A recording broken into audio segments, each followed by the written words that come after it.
and your thoughts and your opinions as well. Welcome. This is Key Point. I am Alfred Okanse. Stay with us. We will be back shortly after this quick break.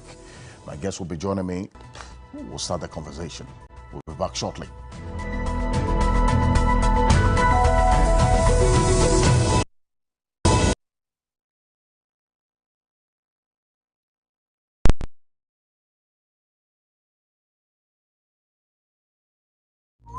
Melcom Super Saver Aseda promo, just the BKK. Enjoy a 15% discount on purchases worth 400 Ghana cedis and above from 11th October to 1st November 2023 at all Melcom stores nationwide. Present your Super Saver card to enjoy this discount. Discount is not valid on items already on promotion. To all our customers, does say. Terms and conditions apply. Melcom, where Ghana show. Are you ready? The biggest bonus ever! Promotion with cool prizes and many other bonus offers. Support 24/7. 1xBet gives you more. Use promo code to get your biggest bonus. This advertisement has been vetted and approved by the Gaming Commission of Ghana. Bet responsibly, not for persons below 18 years. Gambling can be addictive.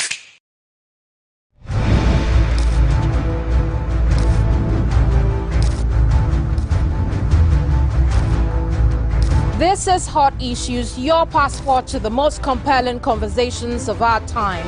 We go one-on-one with the movers and shakers, the thought leaders, and the game changers. We ask the questions that matter, and we don't back down.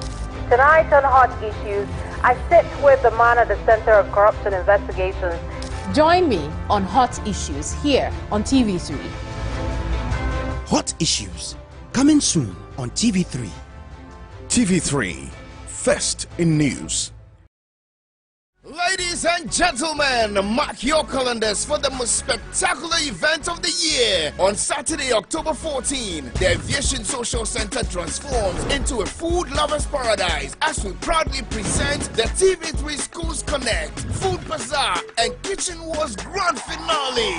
It's not just a food festival, it's a party too. Which senior high school wins the basketball and five-a-side soccer tournament? It's a showdown like no other. And for all you nostalgia seekers, we've got the sweet sounds of old school music to transport you back in time. And now the big one, the grand finale of Kitchen Wars. Watch as the final four schools battle it out for culinary supremacy. Who will be crowned the champion of the kitchen? TV3 Schools Connect on Saturday, October 14 is the ultimate fusion of food, music, sports, and entertainment. So save the date, tell your friends, and get ready to savor the flavors. TV3 Schools Connect and Kitchen Wars Grand Finale, where food meets fun. Kitchen Wars, your school fit cook. The TV3 Schools Connect is sponsored by Gino, PGL, and Napa Foods.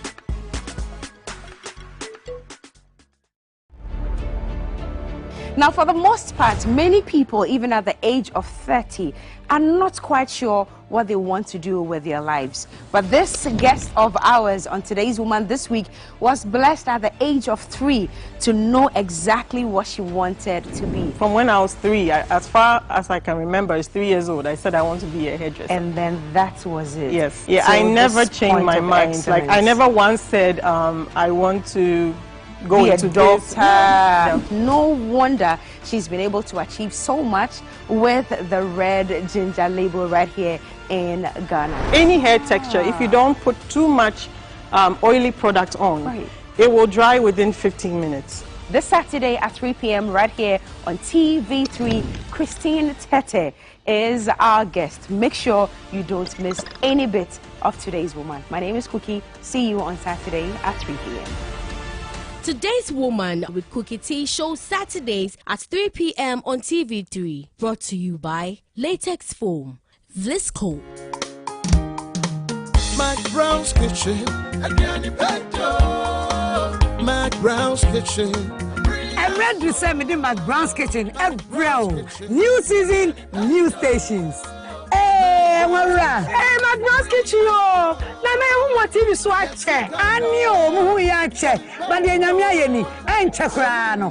But TV3. Mimi Devia. Annie, 5 to 6 p.m. Nana Yabasha Wati, Minimi Kunimi, my Basho, Sisako, Ghana Fodo. That's it. McBrown's Kitchen shows this and every Saturday at 5 p.m. on TV3. He promised me sweet talks and was like, he's never going to marry any other woman apart from me. A Muslim man gave you that promise? And I don't understand why the woman would say she is jealous, because it is written that a man can marry more. So why do that?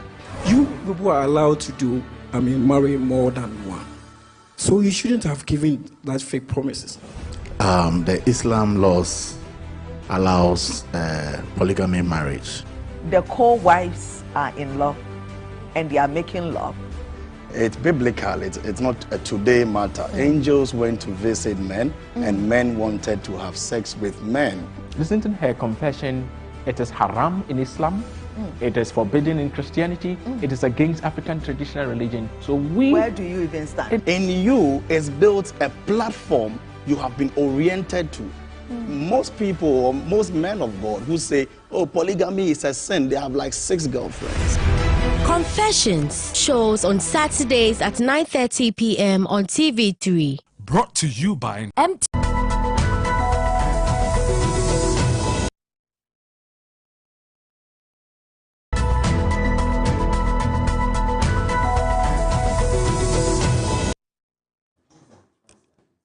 Welcome back to Key Point here on TV3. We're also live on 3FM 92.7, live on TV3 Ghana on Facebook, DSTV channel 279, all across the world on 3news.com. This week, founder of defunct Capital Bank, William Atuasian, has been sentenced to 15 years in prison by an Accra High Court. Mr. Essien was convicted of stealing over 90 million cedis of the Bank of Ghana's liquidity support to the now defunct institution. Now, if you recall, this comes after his inability to fully pay the said amount back to the state after agreeing to do so despite being afforded the opportunity over a number of occasions. In fact, but he was able to pay just about 37 million. In fact, he earlier paid 30 million upfront in December 2022, was required to pay 20 million as the first installment of the 60 million outstanding amount by April 28, 2023. But he was only able to pay 5 million. In May, he was given up until July 4 to liquidate his assets and pay the state 55 million. This deadline elapsed without any payment, and the state submitted a request to the court seeking a custodial sentence in line with the agreement and the terms that were in there. So that's how things played out and how come the cumulative amount of 37 million was paid over this period. Justice Eric Chebafo, upon a request by the convict's lawyer, deferred the hearing of the application to impose a custodial sentence, and this was in the criminal case filed against him following the collapse of the bank. In fact, Justice Chebafo has also been quoted saying that William Atuasian demonstrated sheer greed and needed to pay the price for his action. You recall that in time past, he's already made a number of statements to the effect that there were attempts to buy this bank and so on. But how things have played out, what does all of this say? And especially to the Attorney General's office. Deputy Attorney General will be joining us. Questions have been asked as to if he is able to pay the remaining 53 million, then what happens next, amongst other things, which we will be talking about this morning. If you follow this particular case right from its onset to this point, you would know that it's gone through very, very interesting phases. And we'll put the timelines on the screen shortly as we go on. But this does not start with just Atuasian. There were 3 individuals talking about Fitzgerald Odonkor and Tetenete These two individuals who were standing trial together with William Atuasian were acquitted and discharged along the way. Reverend Fitzgerald Odonkor and Tetenete were on trial with Mr. Essien for their individual roles in the collapse of Capital Bank. Together, they were charged with 23 counts of conspiracy and stealing from the 620 million cedis liquidity support given to the Capital Bank by the Bank of Ghana to enable it to service the maturing debts of that bank at the time. Now, the accused persons at that time, according to the prosecution, opened various accounts with the Capital Bank through which 620 million cedis BOG liquidity support was transferred, while others were carried in jute bags to Mr. Essien. However, after many, many years of the trial, at the time it was 4 years, the two accused, together with Atuasian, were freed of all the court's hurdles. The court found the two, Fitzgerald Odonkor and Tetenete, not guilty of 6 and 7 charges respectively. Reverend Odonkor, in his evidence, revealed that he was against the bank's payment of 27.5 million cedis as a business promotion to its founder and Chief Executive Officer, William Atuasian. In the case of Dr. Tetenete, also alleged during his trial that officials of the collapsed bank coerced him to sign certain documents when the officials were invited by the Securities and Exchange Commission. This was when the regulators commenced investigations into the operations of the financial institution. Alfred Tuah-Yeboah is Deputy Attorney General. He has joined us now. Tuah-Yeboah, good morning. Welcome to Key Point.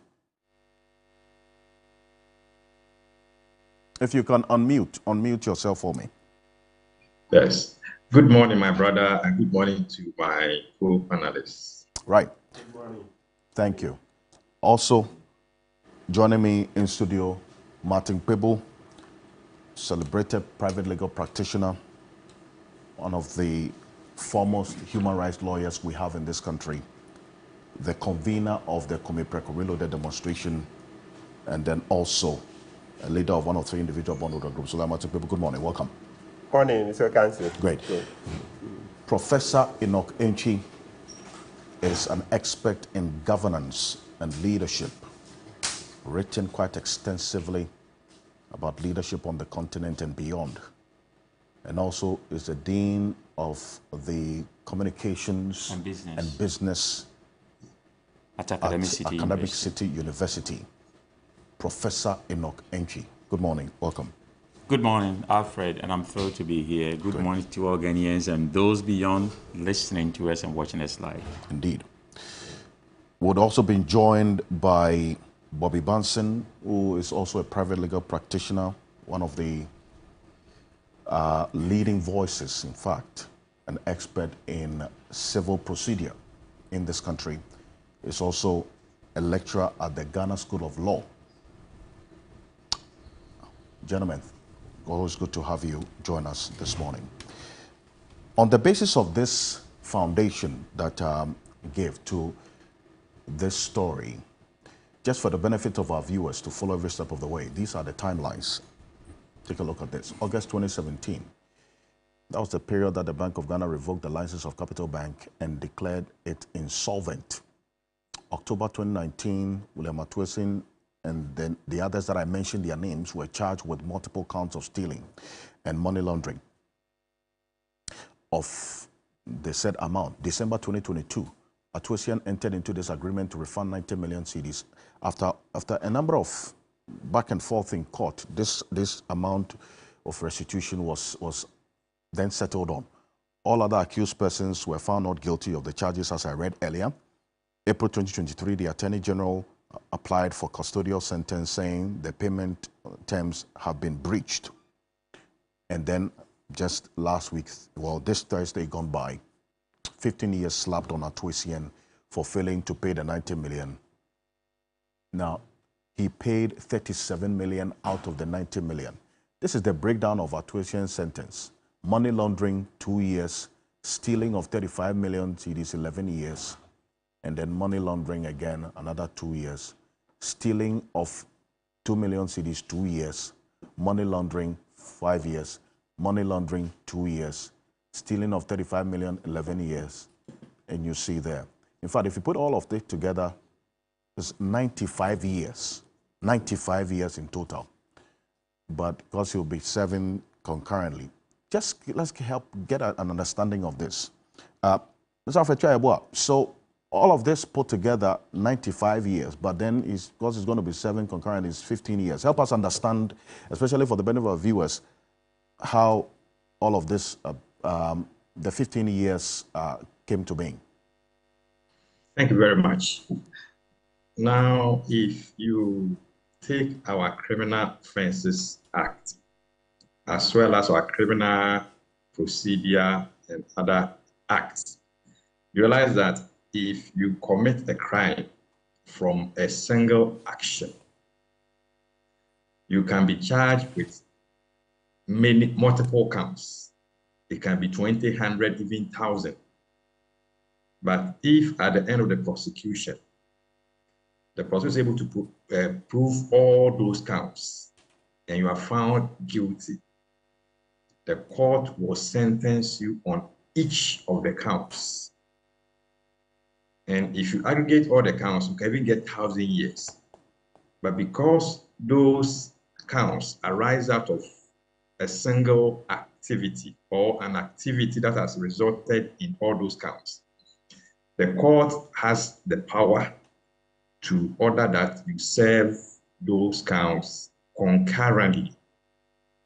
In that case, you look at the highest sentence among the counts, and then you serve it. So in this case, you have 15 years, 10 years, 11, 2, 1. The highest among them is 15. This simply means that he's serving the 15 alongside the various sentences at the same time. So that's the reason why he's going to serve 15 years IHL. I see. Now, did Ghana really get a good deal? I mean, the court documents estimated stolen money to the tune of more than 250 million cedis. Even that amount, if recovered, would not have been enough due to, at least if you consider the time value of money. Just 37 million recovered now. Did we get a good deal? It is better than none. Now, since independence to date, I can say without any fear of contradiction that there hasn't been any single criminal prosecution where the state has been able to recover from one accused person an amount of 37 million Ghana cedis. In most of the cases, the accused persons are tried, they are convicted and sentenced into prison custody. They go to prison, serve their term. Some others do not serve their term, they are pardoned. They come back home and enjoy their booty.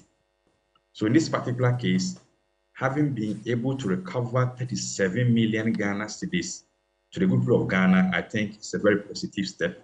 Not that one alone. The convict also failed to go by the terms of the agreement, and also in addition serving a jail term. If, for instance, in last year, December, the court had gone ahead straightforward to sentence the convict, what this would have meant was that the state was not going to recover anything if the state was not able to trace the properties of the convict. However, because we had that agreement with him, at least we've been able to get 37 million Ghana cedis, which if you compare it to the amount of 250, we say that it's a bit small, but that was 250. Because after subsequent searches, it turned out that indeed the accused person, there was some amount that were blocked, there was an amount that he had paid to Yoko. So we knocked all those amounts out of the entire sum, and we came to what we have at the moment. So 37 out of 90, I think, is quite reasonable. It's not up to half of the amount, but looking at our history, I will say that the state has actually made some money out of this prosecution. But you see, Mr. Essien had indicated at a point, Mr. Choyeboah, that a judgment debt had made the sale of assets belonging to Essien Swiss very difficult, and that was to be litigated. Could your office not have delayed moving the request for custodial sentence a bit, considering this particular issue that Ato Essien had raised at a point during the trial? Right. This deal was brokered in December 2022 under Section 35.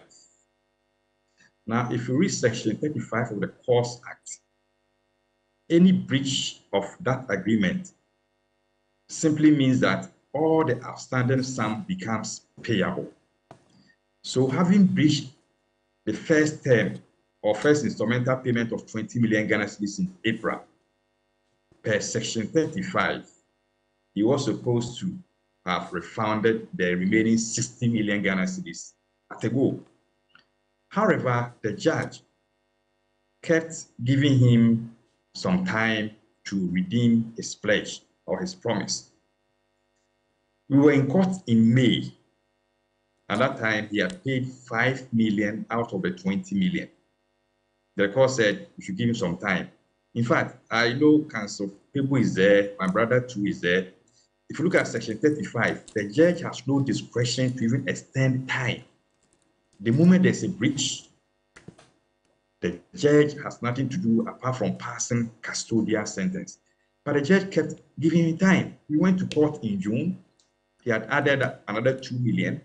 We were in court in July, early part of July. The court said fine, he was up to the end of July. Fortunately for him, the court then sits on the last adjourned date, which was in July, and the matter had to be adjourned to October because of the legal vacation. So he had at least 2 months to have paid the outstanding sum. We were even looking at even paying the first 20 million Ghana cedis, so that fine, the court may say, if you pay the 20 million, so give him up to maybe end of September, October to pay the last 20 million, and December we pay the last one. Perhaps we will have looked at it. But from that time up to last Thursday, he had paid only 7 million out of the outstanding 60 million. So he was given enough time. And let's also remember that this is a deal that the state reached with Ato Essien. Other people are also watching it. The moment you decide to deal with him with case glove, the people will be thinking that, oh, let me also go and enter into such an agreement with the state. After all, the state will not exact this pound of flesh. The state will go and sleep. But so far as some of us are concerned, if you agree with us, we have no problem. But if you fail to go by the agreement, we pursue you so that you respect the agreement. So that's the reason why we think that for the period that he was given, it was enough for him to have redeemed his pledge or promise. Well, did you in any way confirm that he had properties to the tune of some $10 million, which has been reported in some articles that I have read about all of this? Did you confirm any landed property that he has to this amount, which could have been defrayed to offset the cost, in fact, the remaining of the amount which he was supposed to pay, or because he had violated the agreement of this restitution, you had to just go ahead and slap him with this custodial sentence? When we were in court in May, at May or June, his lawyer submitted an agreement that Mr. Ato Essien had reached some people for them to make some payments to him. And if my memory serves me right, the amount in that agreement was not more than $1 million. The amount in that agreement was not more than $1 million. So I even questioned whether even if that person were to pay that entire sum, that could be used to pay the 60 million Ghana cedis. I think that's the reason why the judge even gave him more space, so that if even we were able to recover the 1 million or 300,000 plus, I think I forgot the amount, that could have been used to make some payment. In terms of verifying whether he had an amount, he had a property worth $10 million, he said it. We weren't able to verify it. You can say you have a property, it's worth $100 million. You can even bring valuation worth $100 million. That is not our responsibility to go and sell the property for you. No, you have to go and then sell it so they will come and then comply with the agreement. In any event, there was even a challenge when he said he had a certain property that he wanted to sell, because someone's also saying that that property has been attached in execution of a judgment against one of Ato Essie's company. So the thing, it was a bit muddy. We didn't want to go into that. And we were not interested in also getting to say, well, let's take the property and sell, because we will not be in a position to sell it. And that's not even the base of the agreement that we had. The agreement was very simple. Pay it and walk away. But having failed to pay, he was supposed to just go by what the law says, and he's now been sentenced 15 years in prison. But that may not even still end the matter. But that's another ballgame. I see. But was justice not generally served? I mean, I'm looking at this, how this case has played out over the period. There are some who make the strong argument that the state, you took a political decision to let some people off the hook. Yes, clearly that Ato Essien was, together with the entire company, was mismanaging the liquidity support given to him. But then again, he kept getting more from the Bank of Ghana over the period. Are we not concerned, about those who kept approving this for him, even when there was evidence, at least per the Borders report, that continuously the monies given to him were not being used for the purpose for which it was being given? Aren't you looking beyond him to look at how these monies kept coming in, even when there was evidence of mismanagement? Yes. The history will tell you, or in this case will tell you, that he was given 620 million Ghana cedis by the Bank of Ghana. Out of the 720 million Ghana cedis, almost 250 million didn't go into the reason for which that money was given. You are right to say that if someone, the person who was supposed to have checked him or regulated him, failed to discharge his duty, then that person may have some questions to answer. But as I speak to you now, there is no evidence to that effect. But if there's any evidence that someone stood somewhere, decided not to check on him, for him to use the money as he wanted, definitely there's no statute of limitation on crime. Such a person, a group of persons, can also be dealt with in accordance with law. What evidence do you need beyond the fact that there was a clear case of misappropriation of the funds? There was misappropriation of funds by Ato Essien, and that's why the court has dealt with him. But yes, but then again, that act was supposed to be checked by the regulator, who was continuously giving him money, and so there was a failure on the part of the regulator.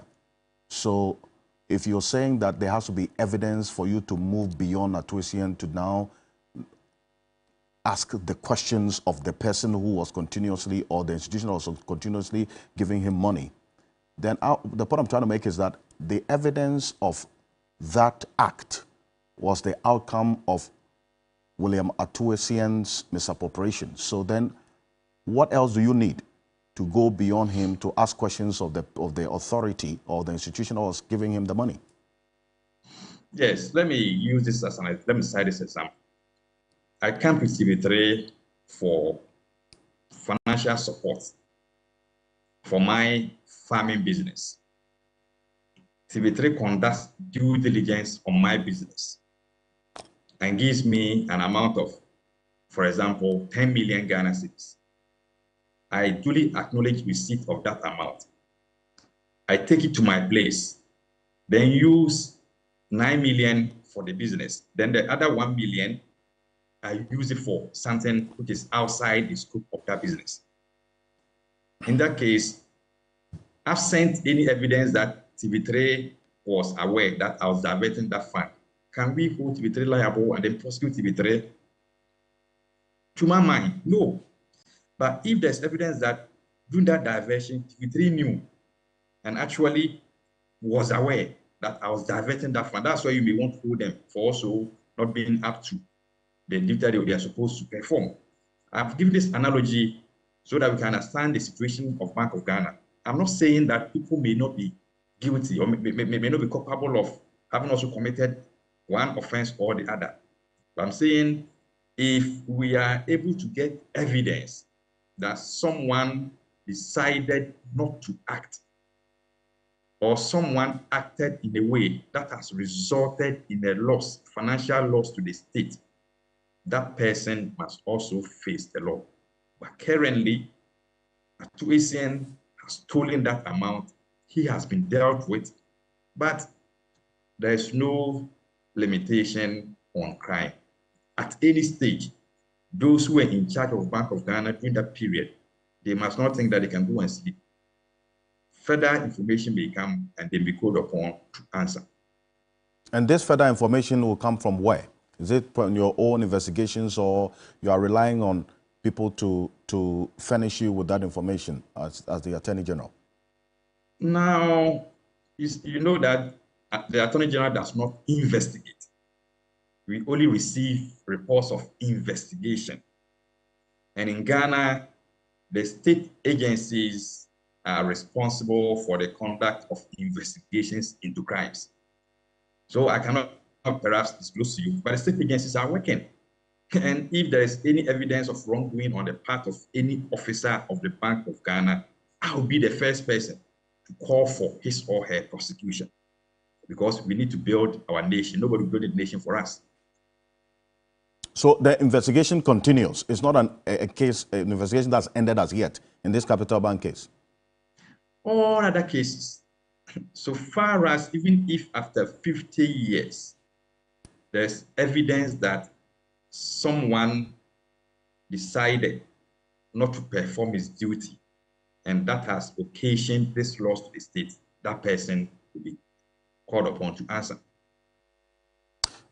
Stay with me, Alfred Chaiba, Deputy Attorney General. I mean, this is a case that you have also followed quite closely. And let me welcome Bobby Banson, is private legal practitioner, one of the major voices in civil procedure in this country. Bobby Banson, good morning. Welcome. Good morning. Great. Good to have you. So the outcome of this case, and especially taking into consideration the path that this case has traveled, Justice said? Obviously not 100%, because we are human beings. You can't get it 100%. A lot of the time, there is the matter of practical constraints, because I follow social media and other things, and people have been wondering what happened to Reverend Mensah Otabil, how he was board chair and somehow he didn't get roped into the prosecution and that, and people are paying for his blood. So easy, I mean, you would never be able to please the whole nation. And so, yeah, people keep sending things that he said at the time. It is cheap to be board chairman. You just add and you subtract and you there's a divide. That's it. That's it. You don't need degrees. You know, he was making fun of people's long degrees in finance and the rest.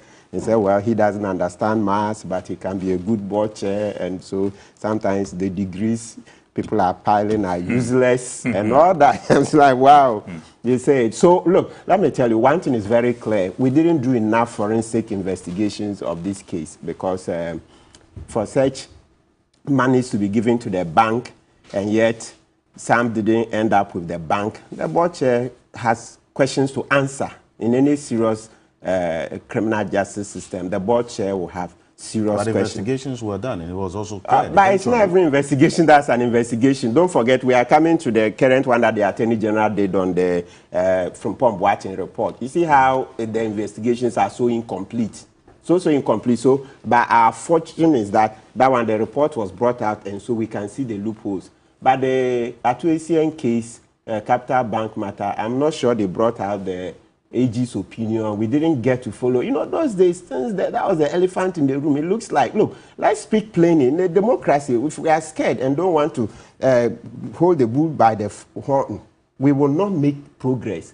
You see, the elephant in the room, I remember those days, I was on news at that time. Everybody was calling for Reverend Otabil to answer questions. But the investigator, you know, he's such a powerful man, so somehow, But what did the Attorney General say in answering this question? That's why I keep going back to what the AG's position was. Because I'm sure, based on all the documents made available to the Attorney General, if he really had to answer questions, he would have. And so why did the Attorney General fail to do so? Maybe there's something that we do not know. So once again, look, very clearly, it's incomplete investigations. Because listen, this is what I say. Listen, is very clear. Board chair, 620 million given for a company, right?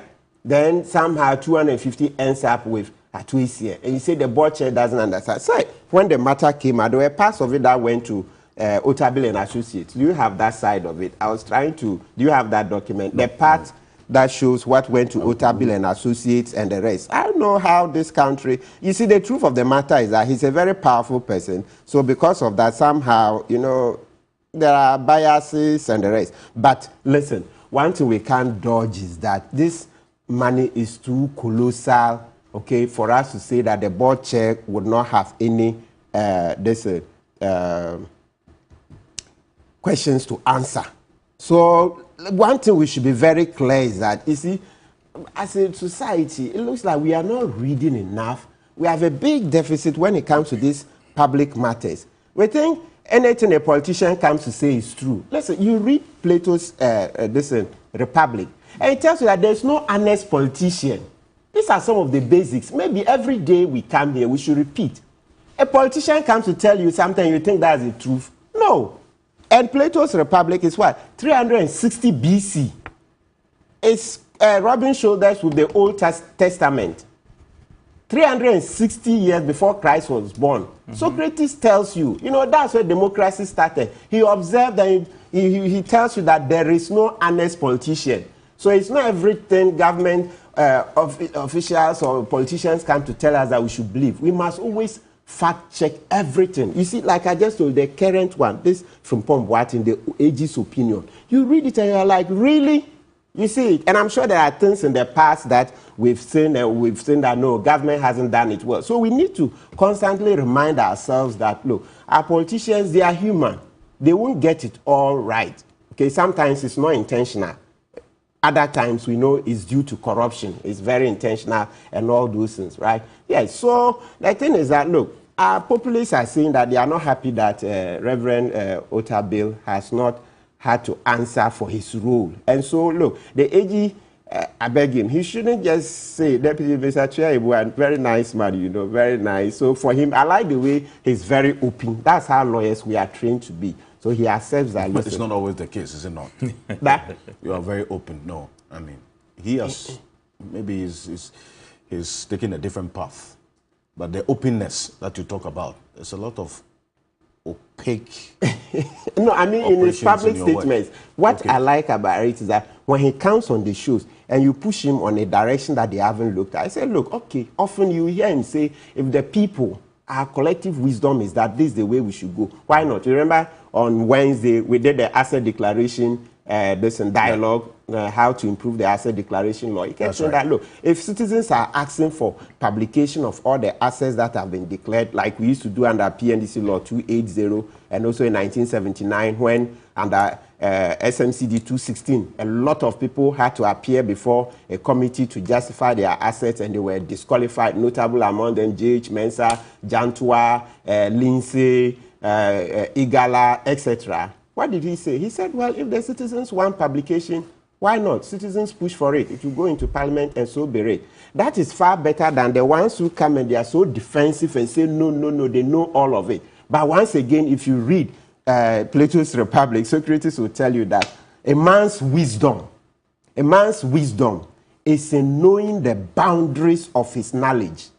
Your wisdom is in knowing the boundaries of your knowledge. That is to say, you don't know it all. So when somebody brings a different perspective that you haven't considered, it's better you just accept that, look, okay, I may go back and look at it. But don't just say, look, what I've brought is final, and what I've given, that is it. Nobody can make an input. No. So back to it, no, citizens, if you are saying that Reverend Otabil is part of the equation. He should also answer. So what are we saying? Let's gather together the evidence. Maybe we should go back and dig how the investigation started and how somehow he never got to answer. What about the regulator as well? That's the question that I was asking of the Auditor General. I mean, the Attorney Bank General of Ghana. The Bank of Ghana. Yeah, Bank of Ghana. Maybe we should check. I'm not sure if it relates to this, but I thought that Raymond Amanfo and Co. There's a certain case relating to the UT Bank. Yes, there are some officials of the Bank of Ghana before the court. I think it has to do with the UT side. I don't know about this one. That's how come. Maybe we should dig back the files. But Mr. Chiaibua, so what citizens are saying, I'll convey from social media, is that they don't understand that our own good friend, very good, powerful preacher, Mensa Otabil, is not been asked to answer questions on this matter. When I say answer questions, meaning that you've not held him before a court of law for his role. So it means that you have to do another investigation. Maybe you see the ages, then perhaps they should farm it out like the way they would do. You know, the Attorney General has all the powers to this prosecution, etc. Like the way they've given special prosecutors some of the powers. Maybe it's about time they would give maybe special counsel like the US they do. You see the Donald Trump matter, James Comey was appointed special counsel. You remember Bill Clinton's time, Ken Starr, right? Yes, Starr and all those. Maybe so that an individual beyond OSP, because it's not every matter that can go to OSP. OSP so is corruption and corruption related, right? So beyond OSP, AG can still delegate the power, maybe a private lawyer, then he can go into it so that independent, because let's begin to build the institutions. Once we accept that the Attorney General can delegate the power, and the Attorney General has done it for several institutions. You see SNIT, you see Forestry Commission, you see, what do you call it? Yeah, a number of other SEPs. Yeah, a number of other institutions and OSP where they prosecute their own, and even I think EPA, where they prosecute their own cases. So beyond that, we should look at giving it to private lawyers. Then they can, so that you give it to a private lawyer who is independent, of course, not affiliated to the government, and we can do further investigations. Because you see, just know that the voice of the people is the voice of God.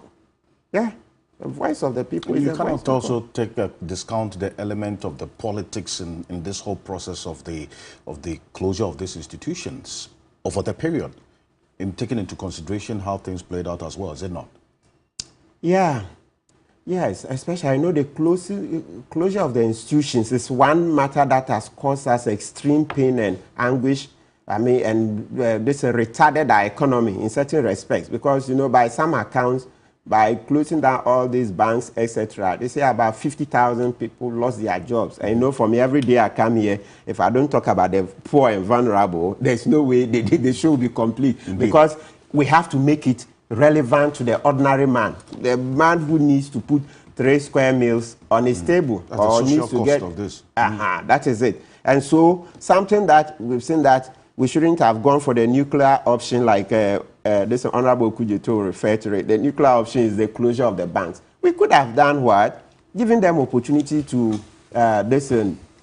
restructure, etc. Like the Dufours. You see, Unibank, Dufour was willing to do that. They refused. All because they wanted to cut what? Oxygen from their political opponents, because Dufour is NDC. You see, but you see how God works. Several years down the line, you see Data Bank did worse. And yet, Obama Tete is not revoking the license of Data Bank. You see, so that it means that some people are more equal than others. A typical case of Animal Farm. Yes. Obama Tete is sitting there, he was an Oforiata employee.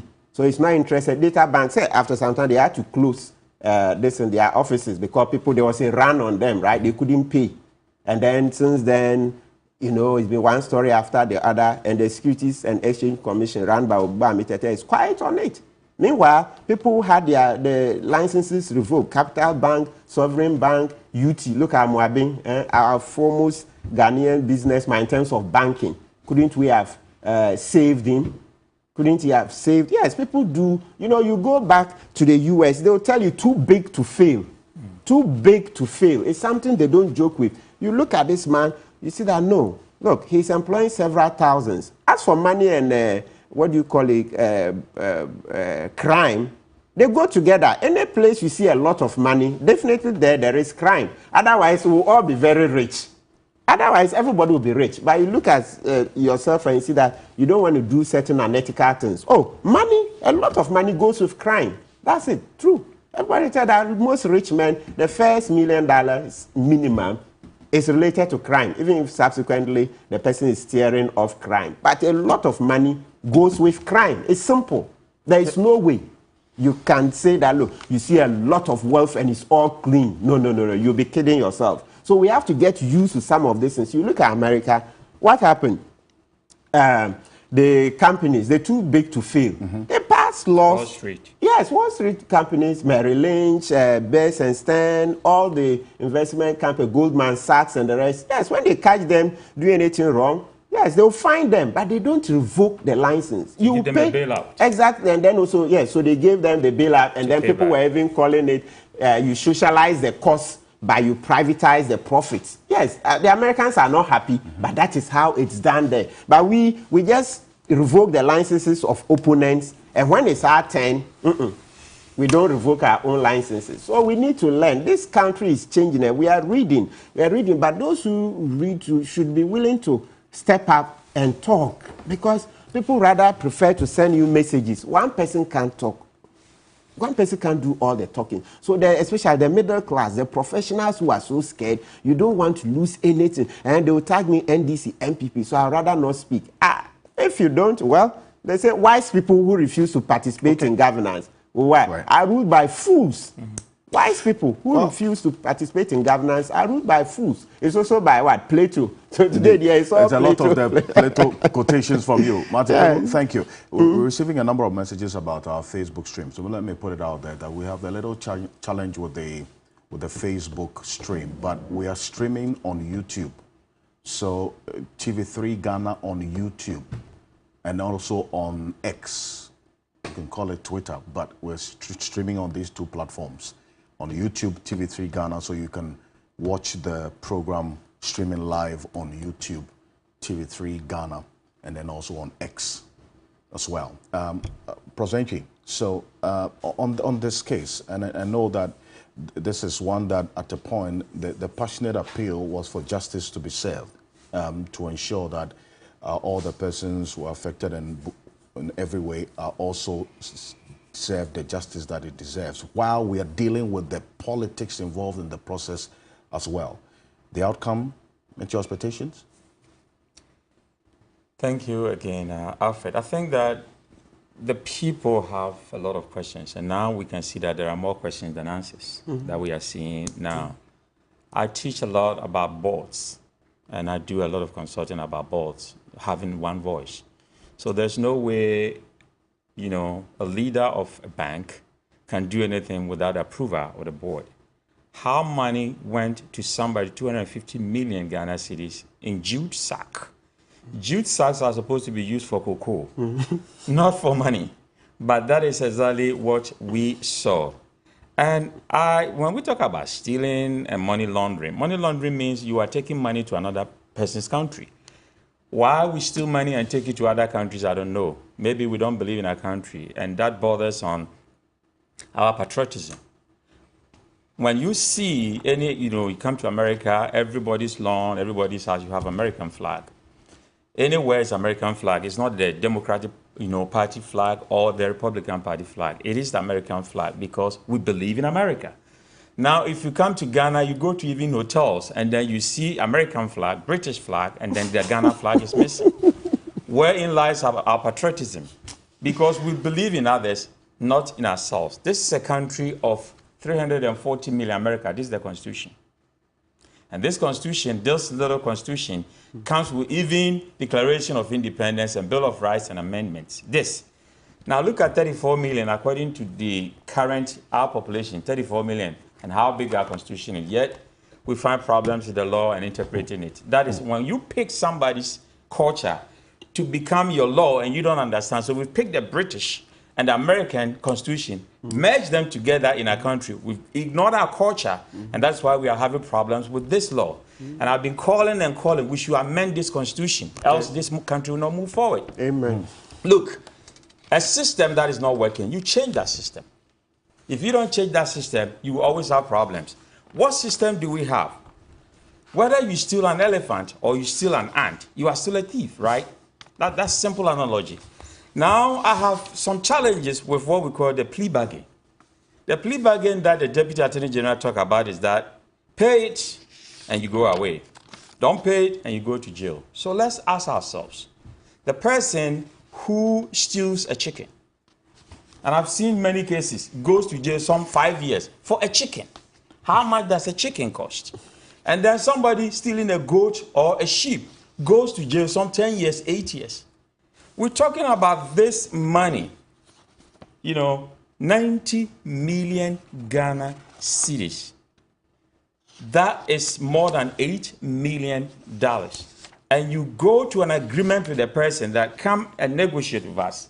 How much can you pay? They gave the person over 5 years, up to 6 years. And if you are not able to pay, then you go to jail. So wherein lies equity in justice, where the poor man who stole the chicken or the goat is not also allowed to come and say, I'm going to plead a bargain. Now give me some time to pay for the chicken or the goat. If I'm not able to pay, then you can send me to jail. So I find a problem with that. But I'm going to go to Carnegie, Andrew Carnegie. He said that the man who dies rich dies disgraced. You see, if money is the only thing you are looking for in this world, then you are the poorest person. Money is not everything. But in fact, when Forbes began to tabulate the richest people in the world, they started with what? Rockefeller, John Rockefeller. In New York, if you go to New York, there's a whole zip code built by Rockefeller. He started this oil company. And guess what? When he was 53 years, he was diagnosed with cancer, about to die. And then he doesn't believe in God. But he said a supreme being reached out to him in a dream and said, begin to give away your money. Okay. So a lot of people that he gave the money to, he assembled all the medical doctors. They could not find a cure. He was given just some few weeks to die. But when he began to give away his riches, then he lived till 97 years before he died. That is why the richest people in the world have what they call the giving pledge. They give half of their money away to the poor.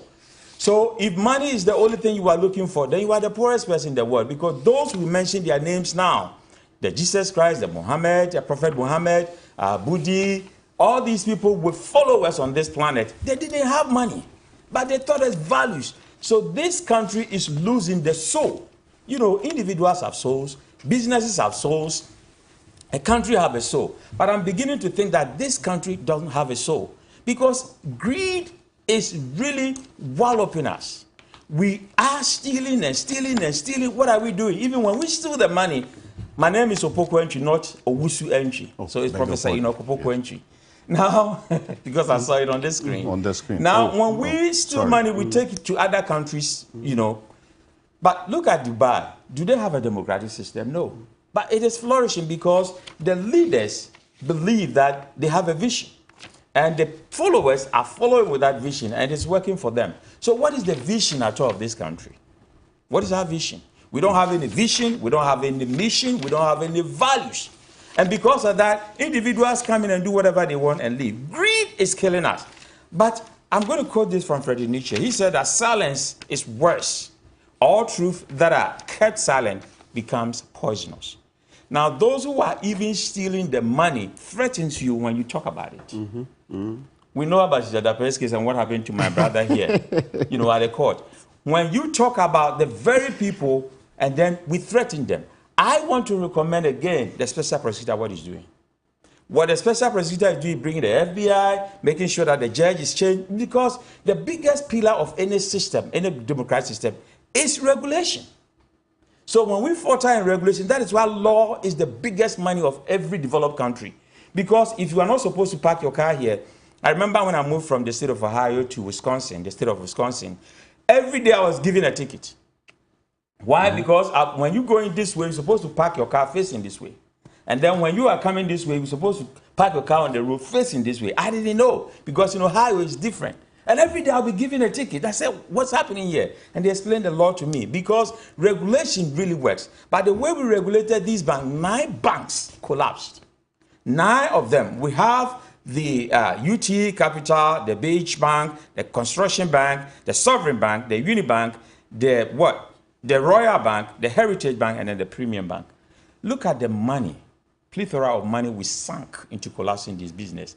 As Lawyer Pegu said, we could have bailed them out, giving them the same plea bargain, giving them the time to pay that, and then the country will get some money. As it is now, one bank alone, look at the money we've lost. And what return? The man is going to jail. We are going to feed him 3 times a day, or maybe 2 times. And then comes back, because in jail you don't spend 12 months for a year. By 8 months is 1 year. So the person comes in after 10 years or so, out of 15, and then the money we could not get it, he will come and enjoy the money that he has stolen. So we should look at the way the system works. I think that if we want to move forward as a democratic country, there are a lot of things that we have to do about it. Why there was so much delay for 5 years for him to decide how much he's supposed to pay, and he will come and say, why can't we even seize those people's assets? Why can't we seize their assets? And we go back to the same asset declaration, where 550 of our constitution says that it's entrenched. Because it is entrenched, you might need referendum to change it. Now, look at this simple thing. I am supposed to declare my asset if I want to do politics. But I come and tell you that I have 10 houses. I have 5 plots of land. And then I have 20 cars. Nobody sees it. Even the controller, the auditor general don't even see it. And when we talk about asset declaration, it's a public thing. It means officially you are declaring something. That's what declaration means. So if I declare that I love you and it's in an envelope that nobody can open, what kind of love is that? Nothing. You see, so we have a system. This law is inhibiting us. It's like a policy. If a policy is not helping us to grow, we should look at it and amend it. So I come in and tell you I have 2 pieces of land, 2 cars, and then 2 houses. It is in an envelope, it is sealed, the Auditor General cannot see it. At the end of my 4 years or 8 years, I go and I have 10 houses, I have 15 houses, the remaining 8 that I added to, nobody knows. In the same way, I can say I have this house and this land that I don't have. By the time that I'm leaving, I make sure I have them, and then nobody can verify. What kind of system are we building? So I think that, yes, it is good that a person is going to jail. But I'm going to end with this Ralph Waldo Emerson, what he said. He said that riches are trust, power is a trust, and talent are trust. If not put to good use, they ruin the steward. So we are all stewards of ourselves. We are all stewards to God. We are all stewards to the environment, and then we are stewards to our communities. And I think that so far we've not been good stewards of our own system. Professor, entry there, but let me just put on a record. I think one of the things that we got to know on Thursday after that all-important national dialogue on the asset declaration, the Deputy Attorney General made it quite clear that in the Conduct of Public Officers Bill 2022, the verification of the assets declared by public officers is in there. So now there will be some level of verification, which answers the concern that you put out earlier. That's about good. If you declare your asset, you can't even verify. Alfred, I want to make a quick submission the only deficiency in this bill, the Conduct of Public Officers Bill, is the publication. And the 4-yearly. And that the 4-yearly. In fact, there's been that call for a yearly submission of the assets, so that every year we know how many assets have been added by the public servant to his assets declared in the previous year. But let me make a suggestion. Right? Why don't you take it from the Auditor General? Because the Auditor General is not capable of handling individual asset declaration. I think the Office of Special Prosecutor, which deals with corruption, can do that, because auditing in itself is not supposed to audit personal account. It's supposed to see that the books, the accounting books, reflect the true state of affairs. And when you add this additional job to the Auditor General's work, it's very difficult. So I think we should move it to another agency that can handle that better. Daniel Domelovo expressed that same sentiment. I would say he should delegate. Indeed, on that same day. But we'll come to the Cecilia Dapaah case. You made some reference to it. At least this matter is still being investigated. We cannot conclusively state that there's been stealing until proven beyond reasonable doubt. But Lawyer Bobby Benson, because of the concern raised by Professor Antwi on the plea bargaining, I mean, I'm sure there was reason why Section 35 of the Court Act 1993, that's Act 459, that's specific to the plea bargaining law in this country was put in there. Now, help us understand the considerations for the inclusion of plea bargaining in our laws in this country. Reason why, this Atuasian case even went through that route, which Professor Entry is not too happy about.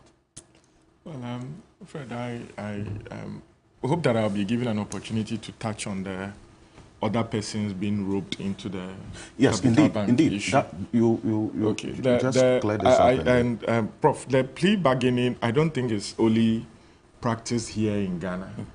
It's something I dare say we borrowed from these advanced jurisdictions that you are asking us to copy some things and leave some out.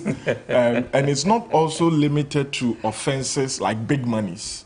If you look at the wording of that section 35, even if the amount is 1 Ghana cedi, it must be initiated by the accused person standing trial. So if you're accused of stealing chicken and then you want to return the chicken or the value of the chicken, you or your counsel must approach the prosecutor, file a notice of intention to engage them on this plea bargaining, take advantage of Section 35, and then you reach some form of agreement. So it is not as if it is brought in to protect only the rich. That it's the poor are not to, given that opportunity. No, but the law didn't limit it. But no, the law, that 35 is for the state. So now the new Plea Bargaining Act is the one that extends to the whole. Yes, 35 is more limited to the state. That's what I'm saying, that it's not as if the intention, because the state, irrespective of who is the accused person, so it's not as if it's for only high class, let me put it that way, suspects or accused person. So if you still want cedi from the state, you can still take advantage of that. So it's not the amount. But if the chicken is from a private person, now we have the new Plea Bargaining Act. Yes, so that even makes it further, better, that it gives access to everybody. Yes, I have always believed that even the Criminal Procedure Code, or now they call it Act, as it stands now, even made room for judges, and without limiting it to the state, that after convicting an accused person of a crime, has the jurisdiction to order a return or a refund of any amount or anything stolen, property stolen, to the victim.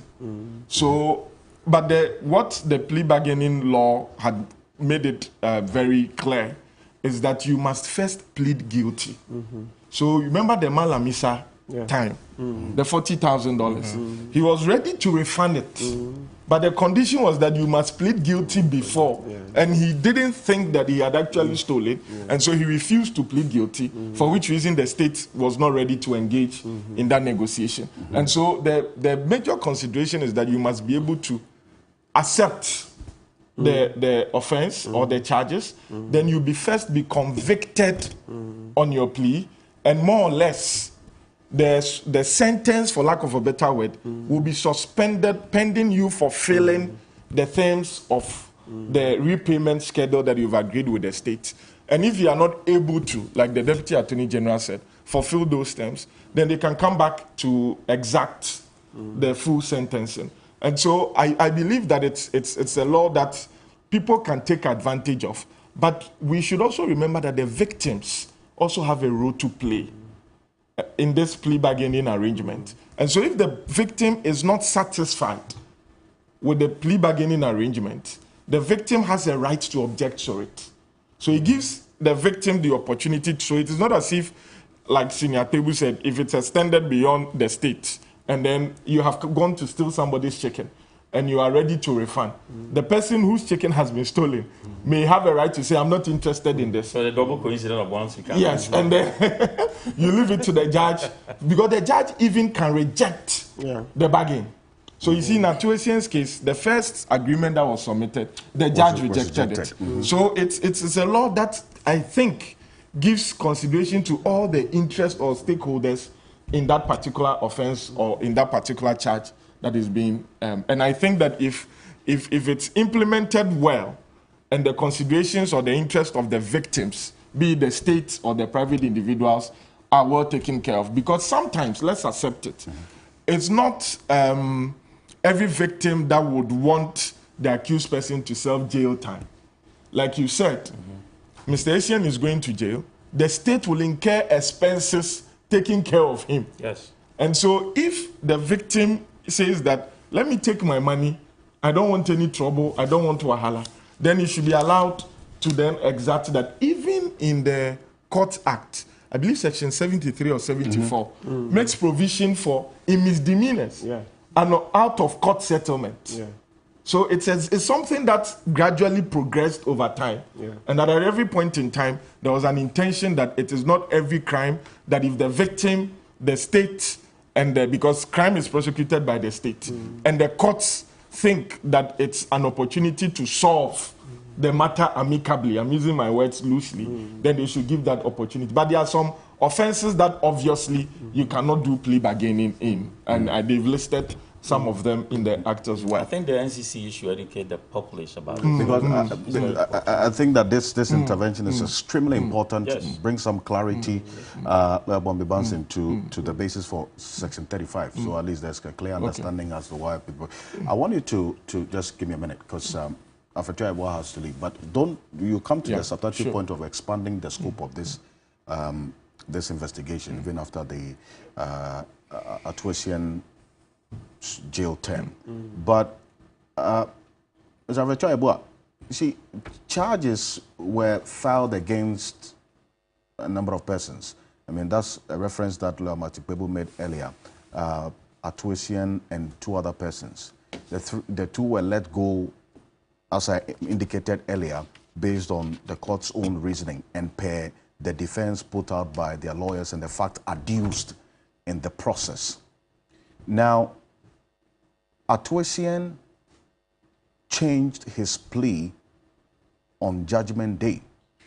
I mean, do you agree that the state did not do a good job by way of investigation? Because if not for Atuasian admitting to the crime, just maybe, I mean, he may have been let go like the other two or three if judgment had been read on that day. All right. Then the flip side of it, it was also possible that the court have also convicted him. Because you go to court with your evidence, you do your best to lead evidence to support the charges. That's the best that the state can do. It is the duty of the judge to evaluate the evidence. So no prosecutor can tell you that he's going to win the case in court. Our lawyers in the studio will definitely confirm it. You may hope that your case may go through, but you can also lose the case in court. But so far as we are concerned, we did what we were supposed to do as prosecutors. We led cogent evidence and also an expectation that the court was going to convict Atuasian. So, as we said, the court will have also acquitted and discharged him, but that's the name of the game. You either win or you lose. Well, but it was on the basis of his own plea, is it not, that you had reason to even go on this path in the first place? Because he knew that he was guilty. Because he knew that he was guilty. Otherwise, we have pleaded guilty for us to go into the plea bargaining bit or the Section 35 bit. He knew that he was guilty. And I know he was advised by his counsel. Bansi spoke about Malam Issa's one. But in that case, he thought that he was not guilty. So he didn't agree to take advantage of the Section 35. But in this particular case, he knew that he was guilty, decided to plead guilty. So if he pays the remaining 53 million, or if he's able to come up with the said amount, then what next? How is this going to alter the course of the term that he has been slapped with, the 15 years? Now he is a convict. The only avenue that he can explore is to file an appeal against the sentence, but not the conviction. So if he wants to go to the Court of Appeal to say he has filed an appeal against conviction because the sentence is harsh and he may want his counsel to plead with the court for the sentence to be reduced, maybe if at the time he has paid the money, the judges may, in their wisdom, decide to reduce the sentence. But so far as we are concerned, we don't have any control over that matter again. It's rather the court that have to determine that particular matter, even if he pays all the money outstanding. So then he can then come back to court to make a case about the 15 years? That is, if he's able to come up with the 53 million. It is his right to appeal. So if he decides to appeal, we also meet him in the Court of Appeal. But it will depend on how his lawyers are going to put across their case. And it has happened in so many cases where you appeal and you're able to convince the court that the item that you alleged or you stole, you've returned it. And then the court may say, for having returned it, I think that we're giving 15 years, we may want to look at the sentence. But it doesn't mean that so far as you've refunded the money, the court is going to say, go away. No. It's possible maybe refund, the court will say, no, still serve the 15 years. So everything will be determined by the court. And there's been the call for this investigation to also be expanded, to rope in a few other people. I know that during the course of the investigation, the board and others were questioned. How did that play out? Yes, they were questioned. And based on the evidence that we had, those 3 people were charged with the various offenses. But as already explained to you, in terms of crime, if you are accused and you've not been acquitted and discharged by a court, don't ever think that you are free. At any stage that there's evidence against you, you may be prosecuted. I see, but the specific mention of the board chair as well. At what point in the investigation was he also called in? I don't have the exact question. It's been over 5 years now. I don't have it, but I will need to check. I see. And well, because just to bring some clarity to the concerns that were raised, at least if you had that information, then some specific, answers would be given to the issues that Matipebu raised. But it's not as though he wasn't questioned or called on at any point in the investigation. Definitely, because if you are accused of stealing company's property, definitely one of the defenses that you may mount is that the board gave you their consent, so you've not stolen. And for that matter, the board will have to be consulted to find out whether they consented to you taking that money. So it will not be surprising if the board was actually involved in this particular investigation. As I said, I need to check as and when. I don't know exactly when they were questioned. Yeah. I see. So there was indeed some basis to let the board off the hook based on the evidence at the time of your investigation. That's why they've not been charged at this point? Yes, based on the investigations and the evidence available way back in 2017, 2018, up to the last Thursday, that was what we had. But it's not closed. It was a criminal matter. Okay. Afetua Ebua, thank you, but you'll stay with us if you have a few minutes, because maybe a few things would come up. Can we ask I wanted Bobby Ban saying, because he's not leaving. Okay. Yes, about the scope of. Well, I get a little bit concerned when, in such matters, people merely throw these issues up in the air. On the fact that people should necessarily be dragged into these investigations. And I will say this to the extent of my understanding of criminal procedure and corporate governance. I stand to be corrected by my more experienced learned persons here. Now, Prof, you are a guru in corporate governance, and please correct me. With my little knowledge of it, the fact that you are a director of a company or a managing director or of a CEO company, for that matter, CEO or even board chairman of a company, does not mean that a crime that has been committed in the name of the company is necessarily ascribed to you. Yes. It doesn't mean like that. Yes. And so, and remember, with crime, the essential elements that must be proved is the intention. Dementia. Now, Dr. Otabel served as the board chairman of the company. As the board chairman, he has his responsibilities.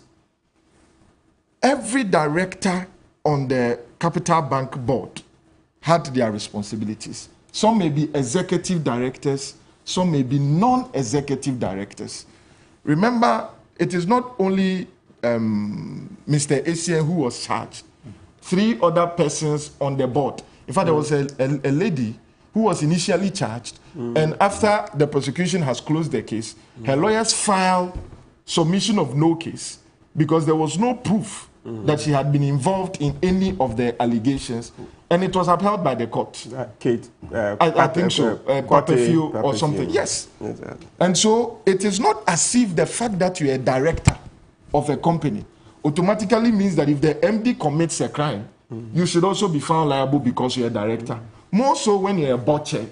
And it is an established rule in corporate governance. Even in our Companies Act, it's very clear there that the actions of the company can be determined by the board of directors. However, if there are crime involved, then you must be able to show who had the intent to do so. Now you have situations where, and I'm happy there are investigations involving other banks as well. So you have the youth, Mr. Dufour's bank, Unibank. Yes. There are some directors of Unibank who are currently facing criminal charges as well.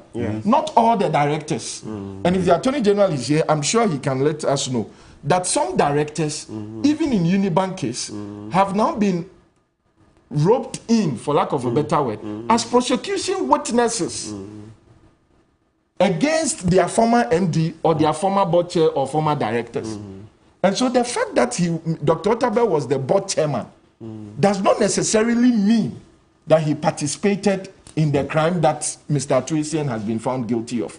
Remember, he was charged with Mr. Fitzgerald Odonko, who was at a point a CEO of the company. And then another person, Mr. Tetenate. The two of them pleaded not guilty to the charges. Investigations were done.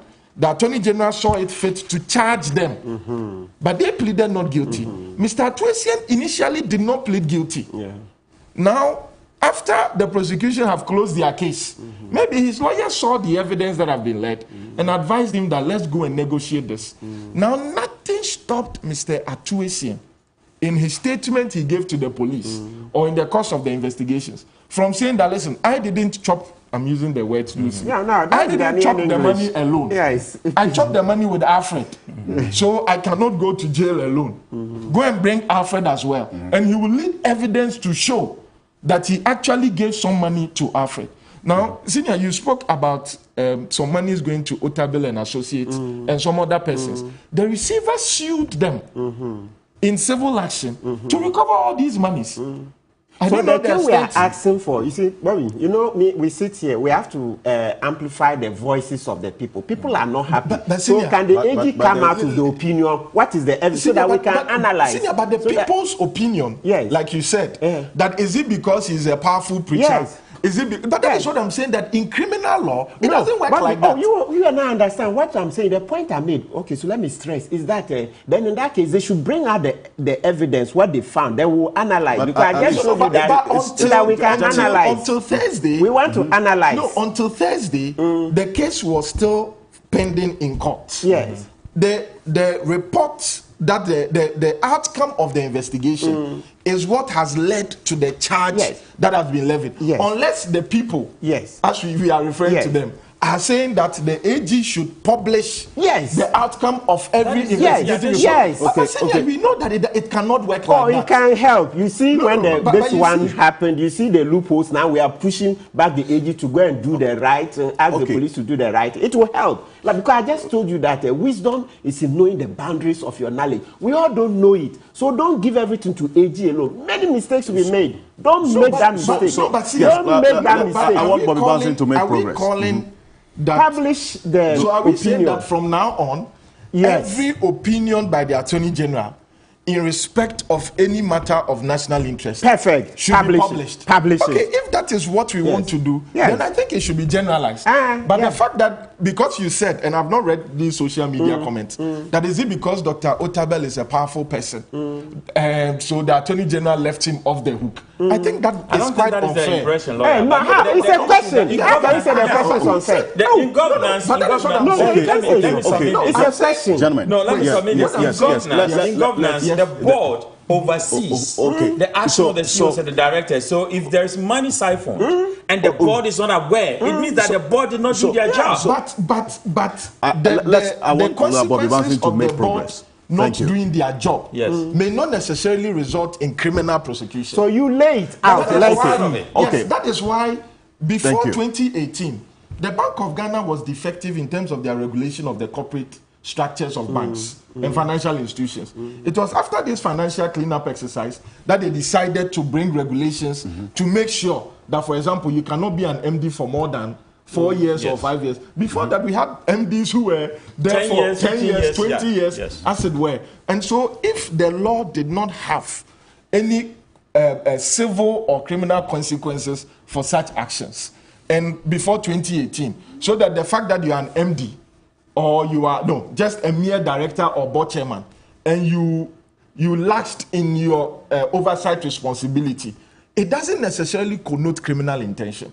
Because you are not being educated. That is what I'm saying. That we are here to educate the people. That the Capital Bank Board did not only constitute Dr. Mensah Otabil, Atu Essien, Reverend Fitzgerald Donko, Mr. Tetenati Tete, and Lady Kotepa Perfew. We cannot say that these were the only 5 members of the board of Capital Bank. At every point in time, the membership was more than this. Why did the Attorney General, after their investigation, decide? Remember, Dr. Fitzgerald Donko is also a powerful preacher. He's not of that stature. No. What I'm saying is that for you, so maybe. But what I'm saying is that he's also when you were making the point, when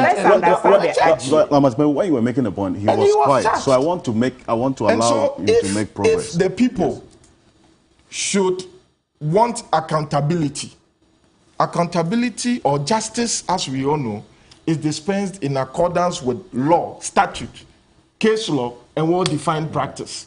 In criminal law, it is a matter of intent. The Attorney General has always said that as long as they are concerned, they went to court with the evidence that they had. And at that point, they had evidence of 4 persons in their opinion that had participated in this crime that they charged them with. One was acquitted by the court on the basis of submission of no case. The 2 of them pleaded not guilty.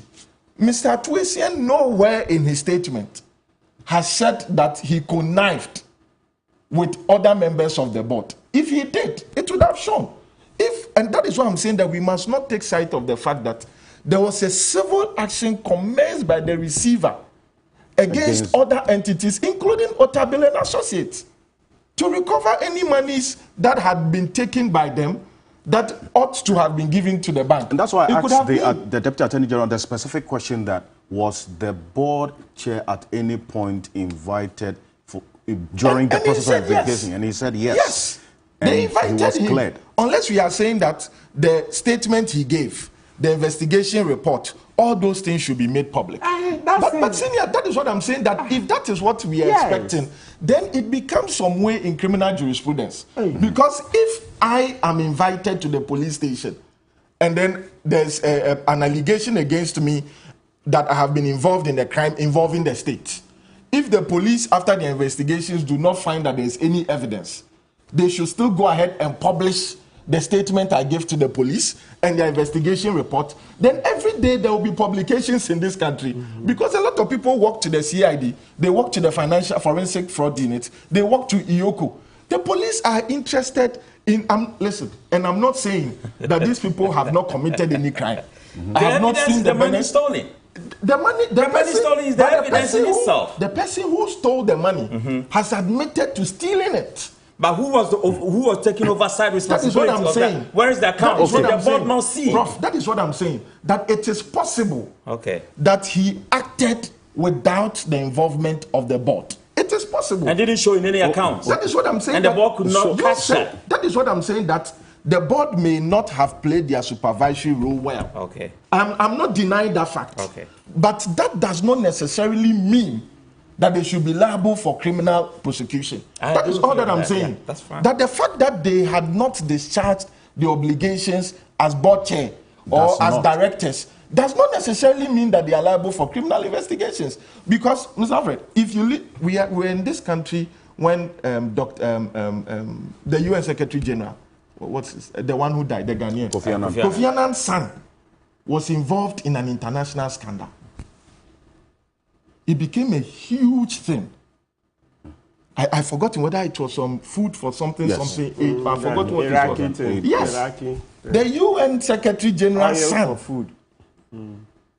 Did it mean that the UN Secretary General did not take care of his own home? But these are two scenarios. But that is what I'm saying. That you are talking about. Board members are paid. But that is what I'm So saying. it's not everybody who should be a board member. The fact that, yes, that it's not everybody who should be a board member. If you don't have knowledge, don't go there. That is why I said that before 2018, the Bank of Ghana did not have those regulatory structures in place. Oh, but that one doesn't solve this issue at hand. This one, people are saying, let's get details of what you found in the criminal investigation. Simple, bring it out. Then we can analyze. But the charges, but the charges that have been filed, raising arguments and destroying. Okay. No, I'm not raising argument. I am saying that the investigations that the Attorney General did resulted in the charge sheet. Yes. It resulted in the statement and their witness statement that they filed.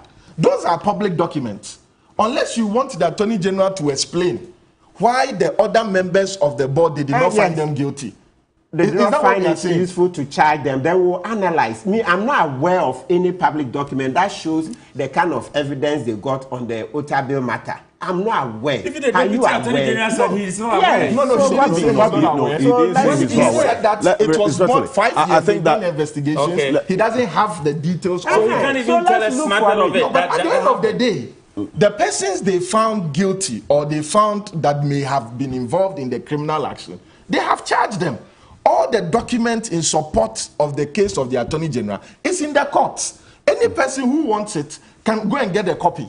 And so I am not saying that if the board, if the board does not do their work, there should not be any consequences. Okay. But I'm saying that it is not fair to necessarily say that is it because he is so and so and so. It's a question. But senior, gentlemen, I think that we can also look at the positive side that if the board is exonerated in public, then their integrity remains intact. Yes, but look at it that way in a positive way too. But what I'm saying is that if we sit here and we do not let the public know that in criminal matter it is not about sentiments. Right. It is not about perception. Yes. It is about evidence. Yes, that's the rule of the game. That is what I'm saying. That if we are saying that the Attorney General, we are asking him, why did you not charge Dr. Mensa Otabil? Are we saying that we think that there has been something fishy? Oh, but is it wrong? No, it is not wrong. Yes, so but what I'm saying, then we must extend the argument to all the members of the board of Capital Bank. That's correct. All the members of the board of Unibank. And not necessarily specific as we speak now, the managing director for a very long time of UT Bank, is there criminal charges against him? Who? UT Bank? Yes. Yeah, Kofi Anwan there, and the deputy governor, Johnson Esiama, and then Raymond Amanfo. So they are before court. On criminal charges of this? No. Yes, they are before court. Criminal charges. There's a... Yes. I'll check the details. Okay. There's a criminal case. They are starting trial. Yes. Johnson Esiama, yes. And then Raymond Amanfo, and then Kofi Anwan. Okay, but the board on these specific cases? No, the UT Bank. Not the board chair. No, I'm not aware of the board. That is what I'm saying. Then let's expand the request to all the members of the board of all the banks that are collapsed. That's a fair call. It becomes a fair call. But the board starts with the chair.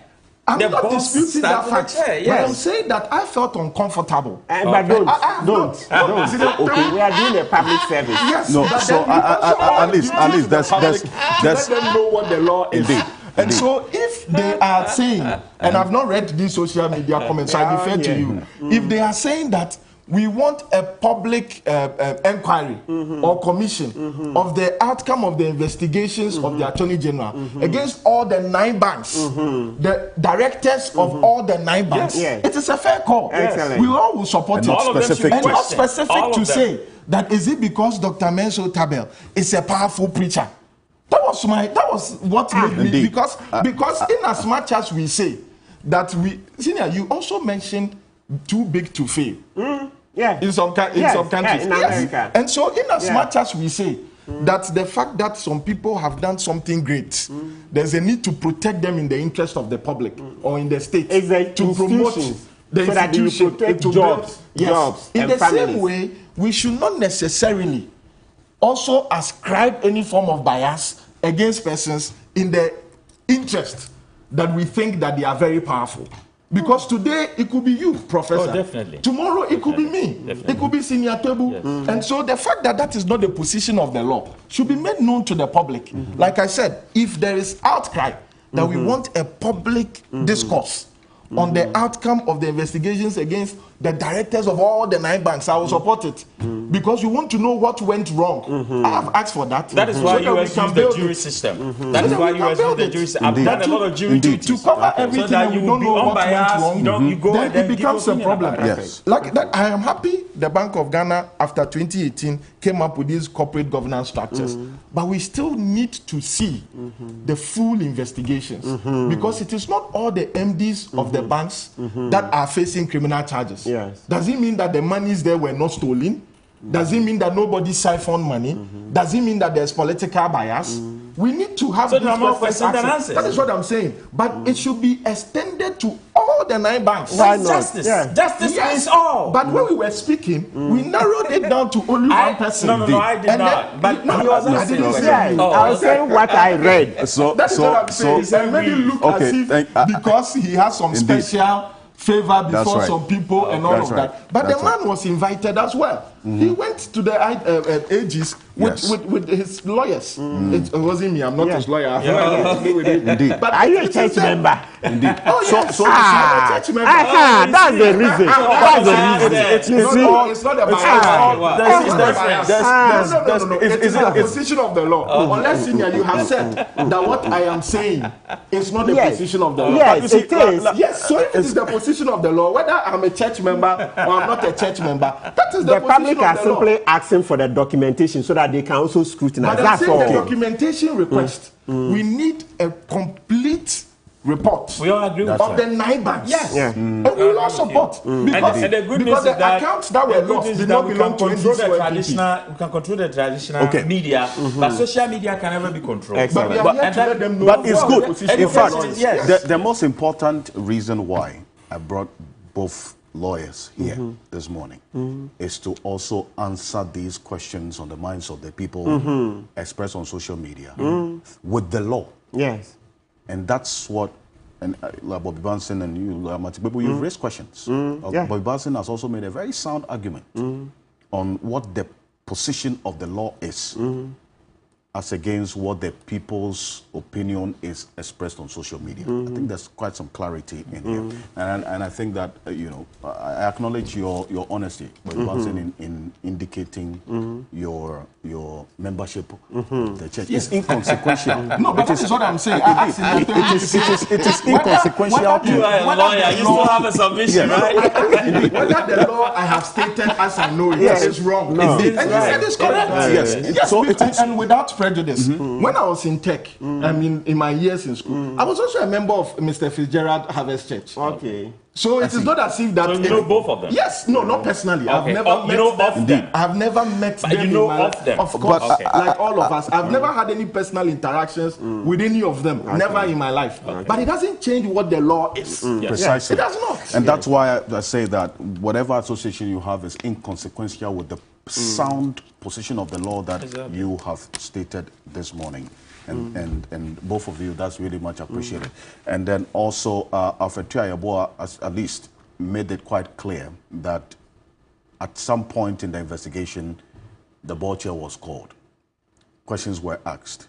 Based on the evidence after their investigation, he was cleared and not part of any process of prosecution. So I think there's some clarity from the Attorney General's perspective on this matter. So on the basis of this, let me go for this quick break, gentlemen. I'll be back shortly. Okay. And yes, well, yeah, it's okay. Thank you. It's okay. So we'll just wait. We will be back shortly after this quick break. We're getting into the next issue this morning. This is Key Point. Stay with us. We'll be back shortly. Okay.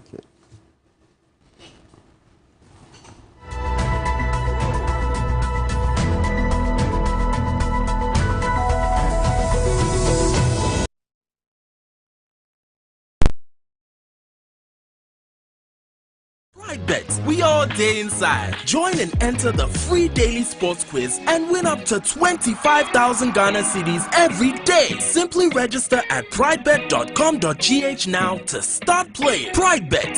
Let's go! In a world where every moment counts, one team stands ready to deliver the news that shapes our lives. A team driven by truth, integrity, and unwavering dedication.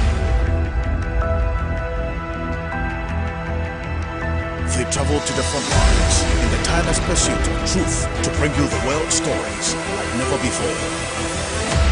Get ready to witness the stories that matter. We have the most trusted voices in journalism who are committed to delivering accurate, balanced, and thought-provoking news. TV3, first in news. Our mission here at TV3 is that the news comes first, and that's the promise of News Central. With reporters every corner of the country. Consignment to attend their action to production to the lions and experts across the subjects that affects you the most. We stay across the big stories that impact you the most as they break, develop and evolve into major national issues. With all angles covered across the country and across every subject. I am Kemini Amano. And I am Eric Mawina Egbeta.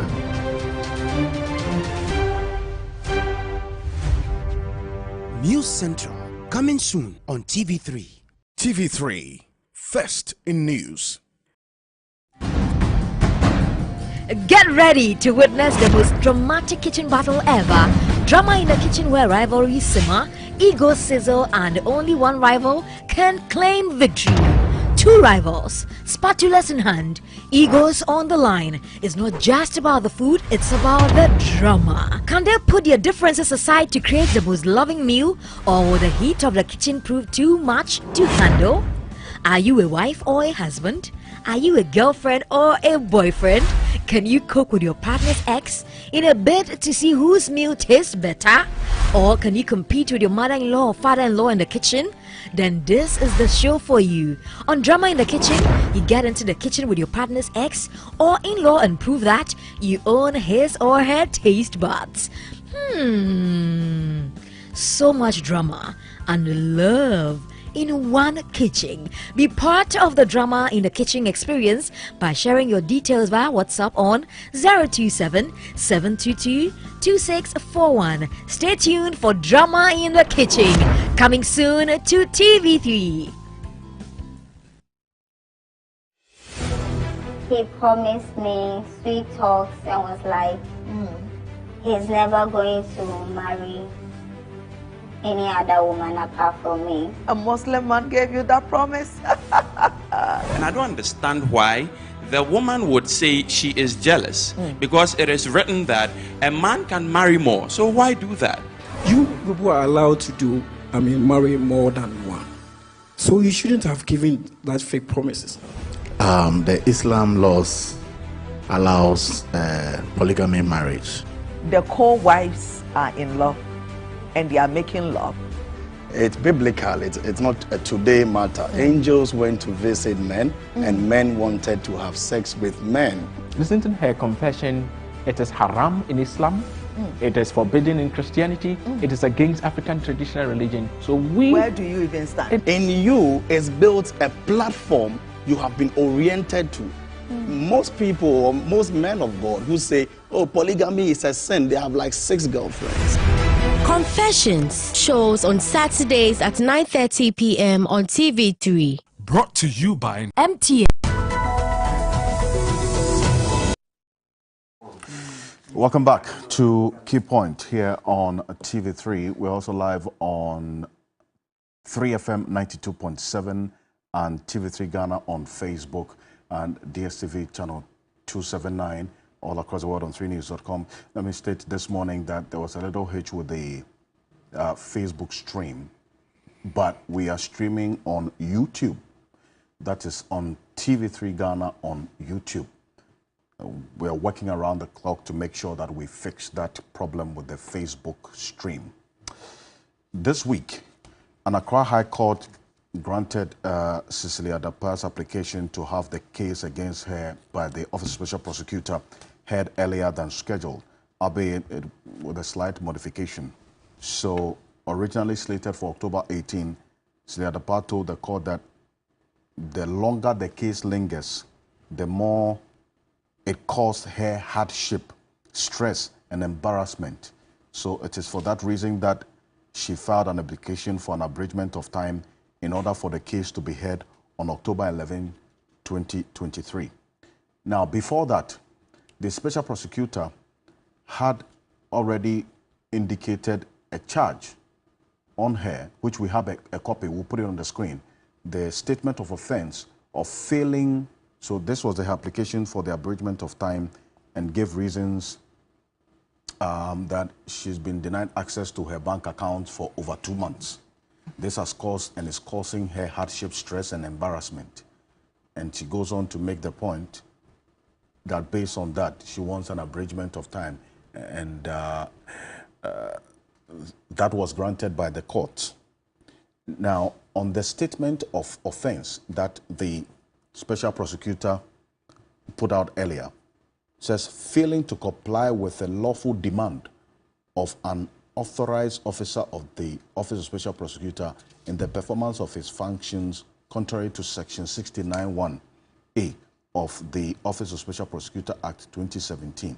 Specifically, what the Office of Special Prosecutor was making reference to was that Cecilia Dapa, 68 years, that's what you see on the screen there, on the 25th of August 2023 in Accra, in the Greater Accra region of the Republic of Ghana, and within the jurisdiction of the court, being a suspect under investigation for corruption and corruption-related offenses, including using public office for profit in respect of the suspected tainted large cash sums reportedly stolen from your residential premises and also retrieved from same by the special prosecutor without lawful excuse, failed within 30 days to comply with the notice to declare her property and income served on her by the special prosecutor on the 24th of July 2023 under Regulation 21 per the forms of 11A, which you see on the side of the screen, and 11B of the first schedule of the special prosecutors Regulations 2018 LI 2374.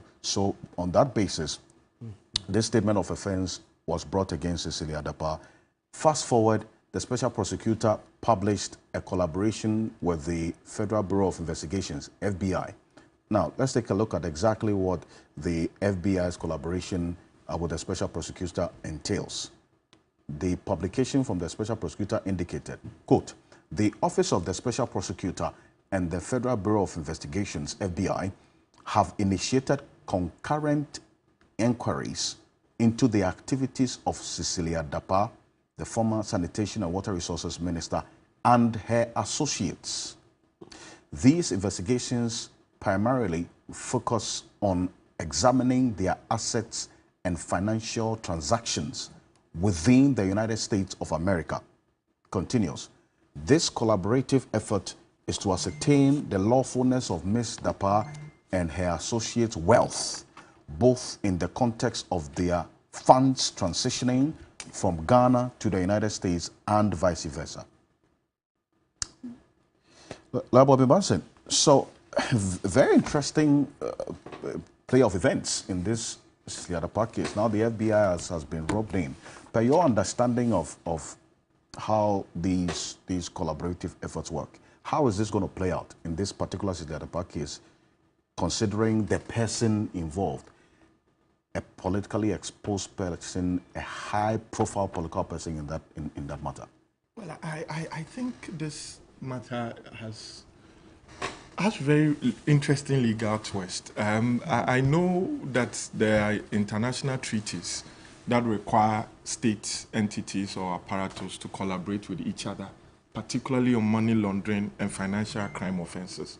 And so if there's evidence that some funds moved from Ghana to the United States to be used for whatever purposes by PEPs, a politically exposed person, and there's inclination or suspicion that those funds may have been the proceeds of money laundering or financial crime, or the transfers were done to hide the assets, then it behoves on the security apparatus of one state to request for collaboration or information from the security apparatus of another state. And that is what the OSP is doing now.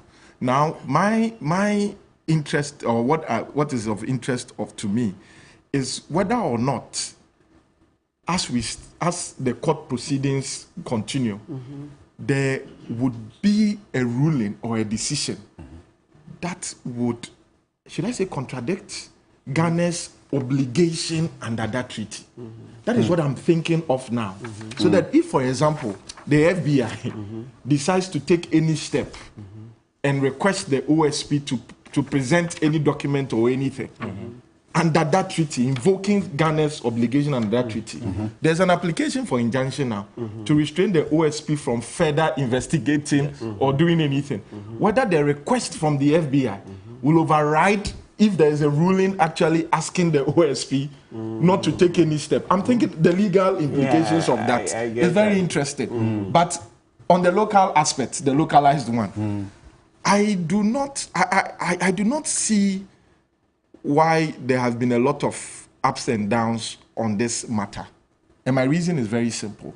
As it stands now, the only charge that the OSP office has brought against Madam Cecilia Dapaah is refusing to produce or provide them with her assets or property details, refusing to comply with a lawful request by the OSP. That's right.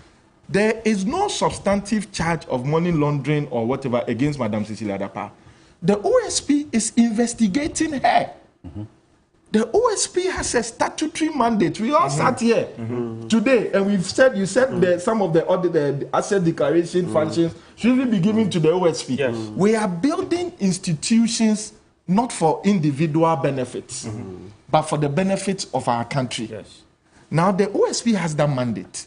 The OSP says that, and the OSP is entitled by the regulations to investigate allegations, even that they got on the media. It's stated very clearly in their regulations. Yes. Media publications. Media publications. Social medias. So if they have done that and they say we want to investigate you, investigations does not necessarily mean that you'll be found guilty. It doesn't necessarily mean that you'll be found guilty.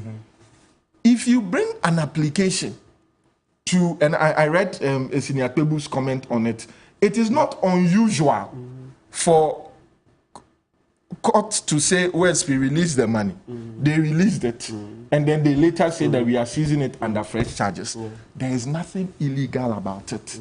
Because until you are acquitted, the word is acquitted of a criminal charge, every state entity can bring the charges again. So there's a difference between being discharged and being acquitted. Now, the first step that the OSP took was to bring an application for a confirmation of the freezing order. That was the first step. The High Court judge refused that application.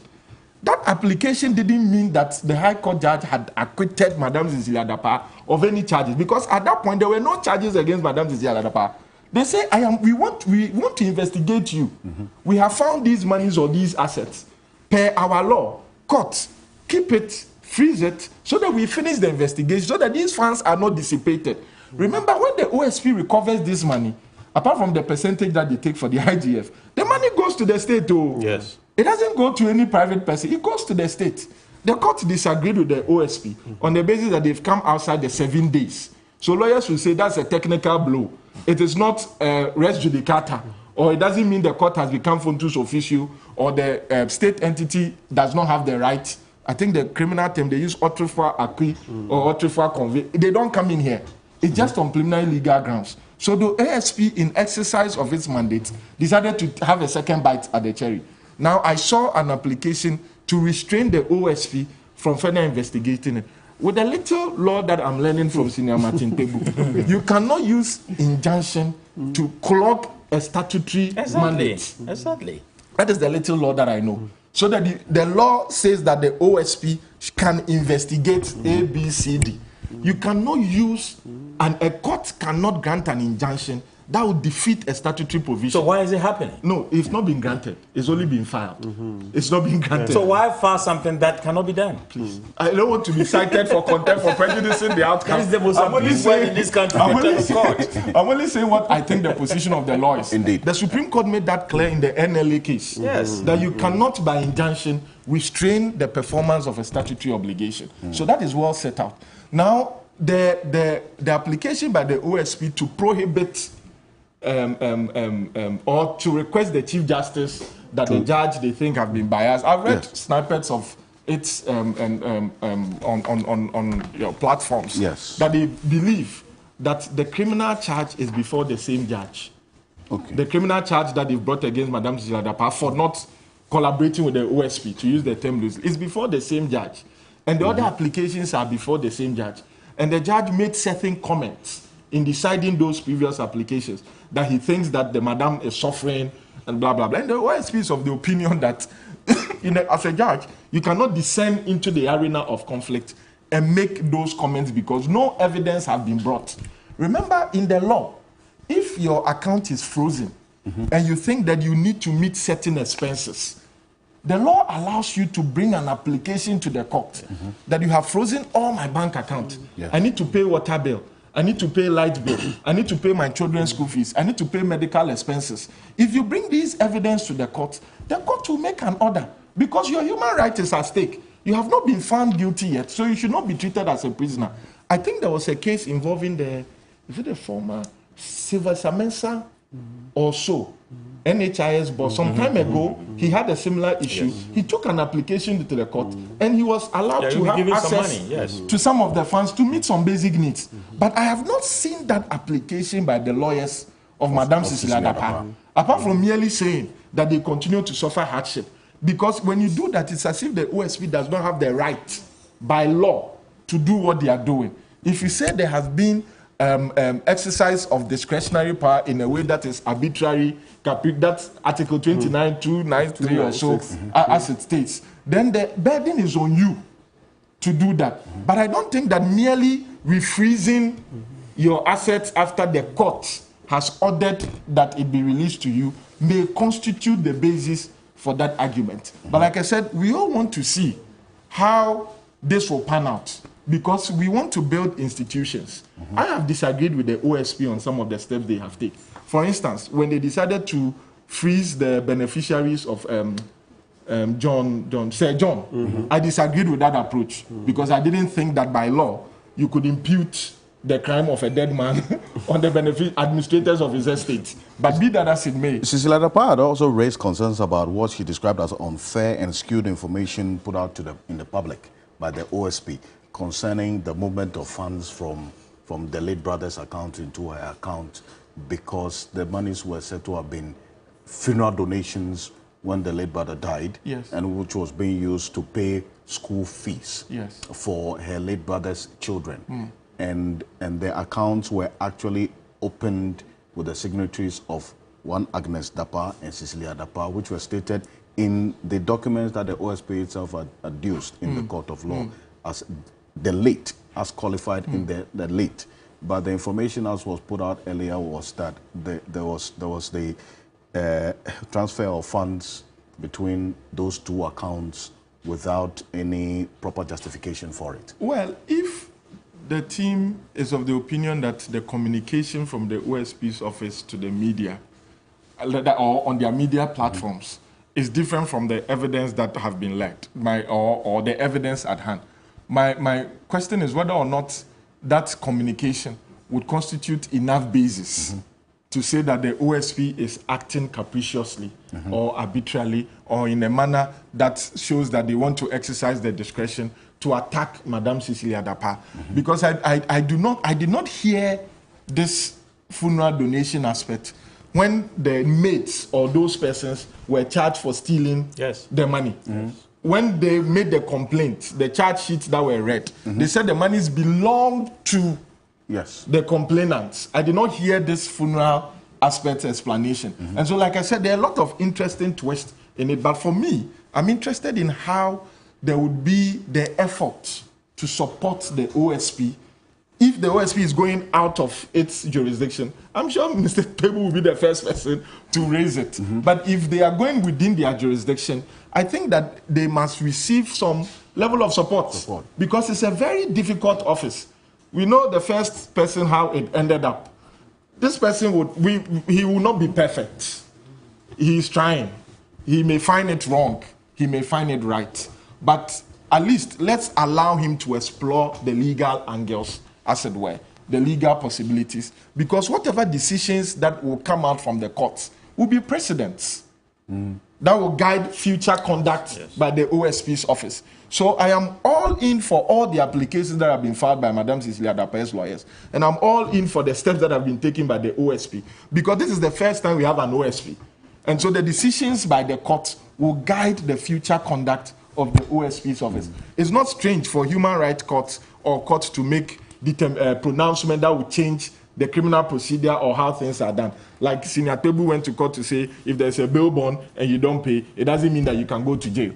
It's only a contract matter. He went to court to change that, and the fact that the 48 hours, blah, blah, blah, all of those things. So if there are court scenarios like this, we all want to know how it will end up. But I do not think that as it stands now, there is any effort by the OSP to particularly identify one person, to make it look as if I'm intentionally going after you by still taking your money. In fact, I saw some argument that OSP could even be liable for contempt of court. Some lawyers, making those arguments that OSP is contemptuous by refusing the money. Mandate doing his job. To be doing his job. Why are we using the law to do this to ourselves? You make it.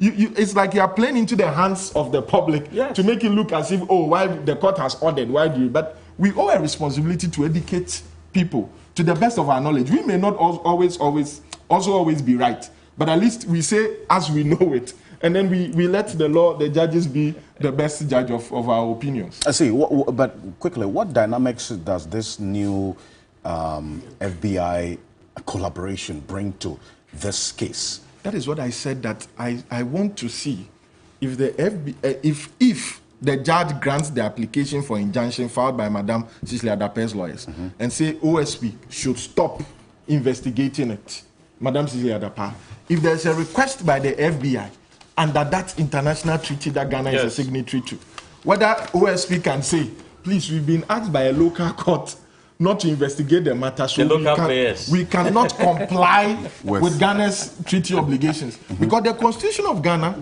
states that every treaty signed by Ghana has the obligation to comply with international law. The Vienna Convention of the Law of Treaties, a state cannot use its domestic law to avoid international. So that is the interesting dynamic. And if the OSP did that on purpose, I dare say that's a very smart move. It is. It is. That's a very smart move. Because the local players are not playing the game well, so because if he thinks that there may be, because there are anti-money laundering checklist reports or financial crimes that every country, you are ranked. Let me put it that way.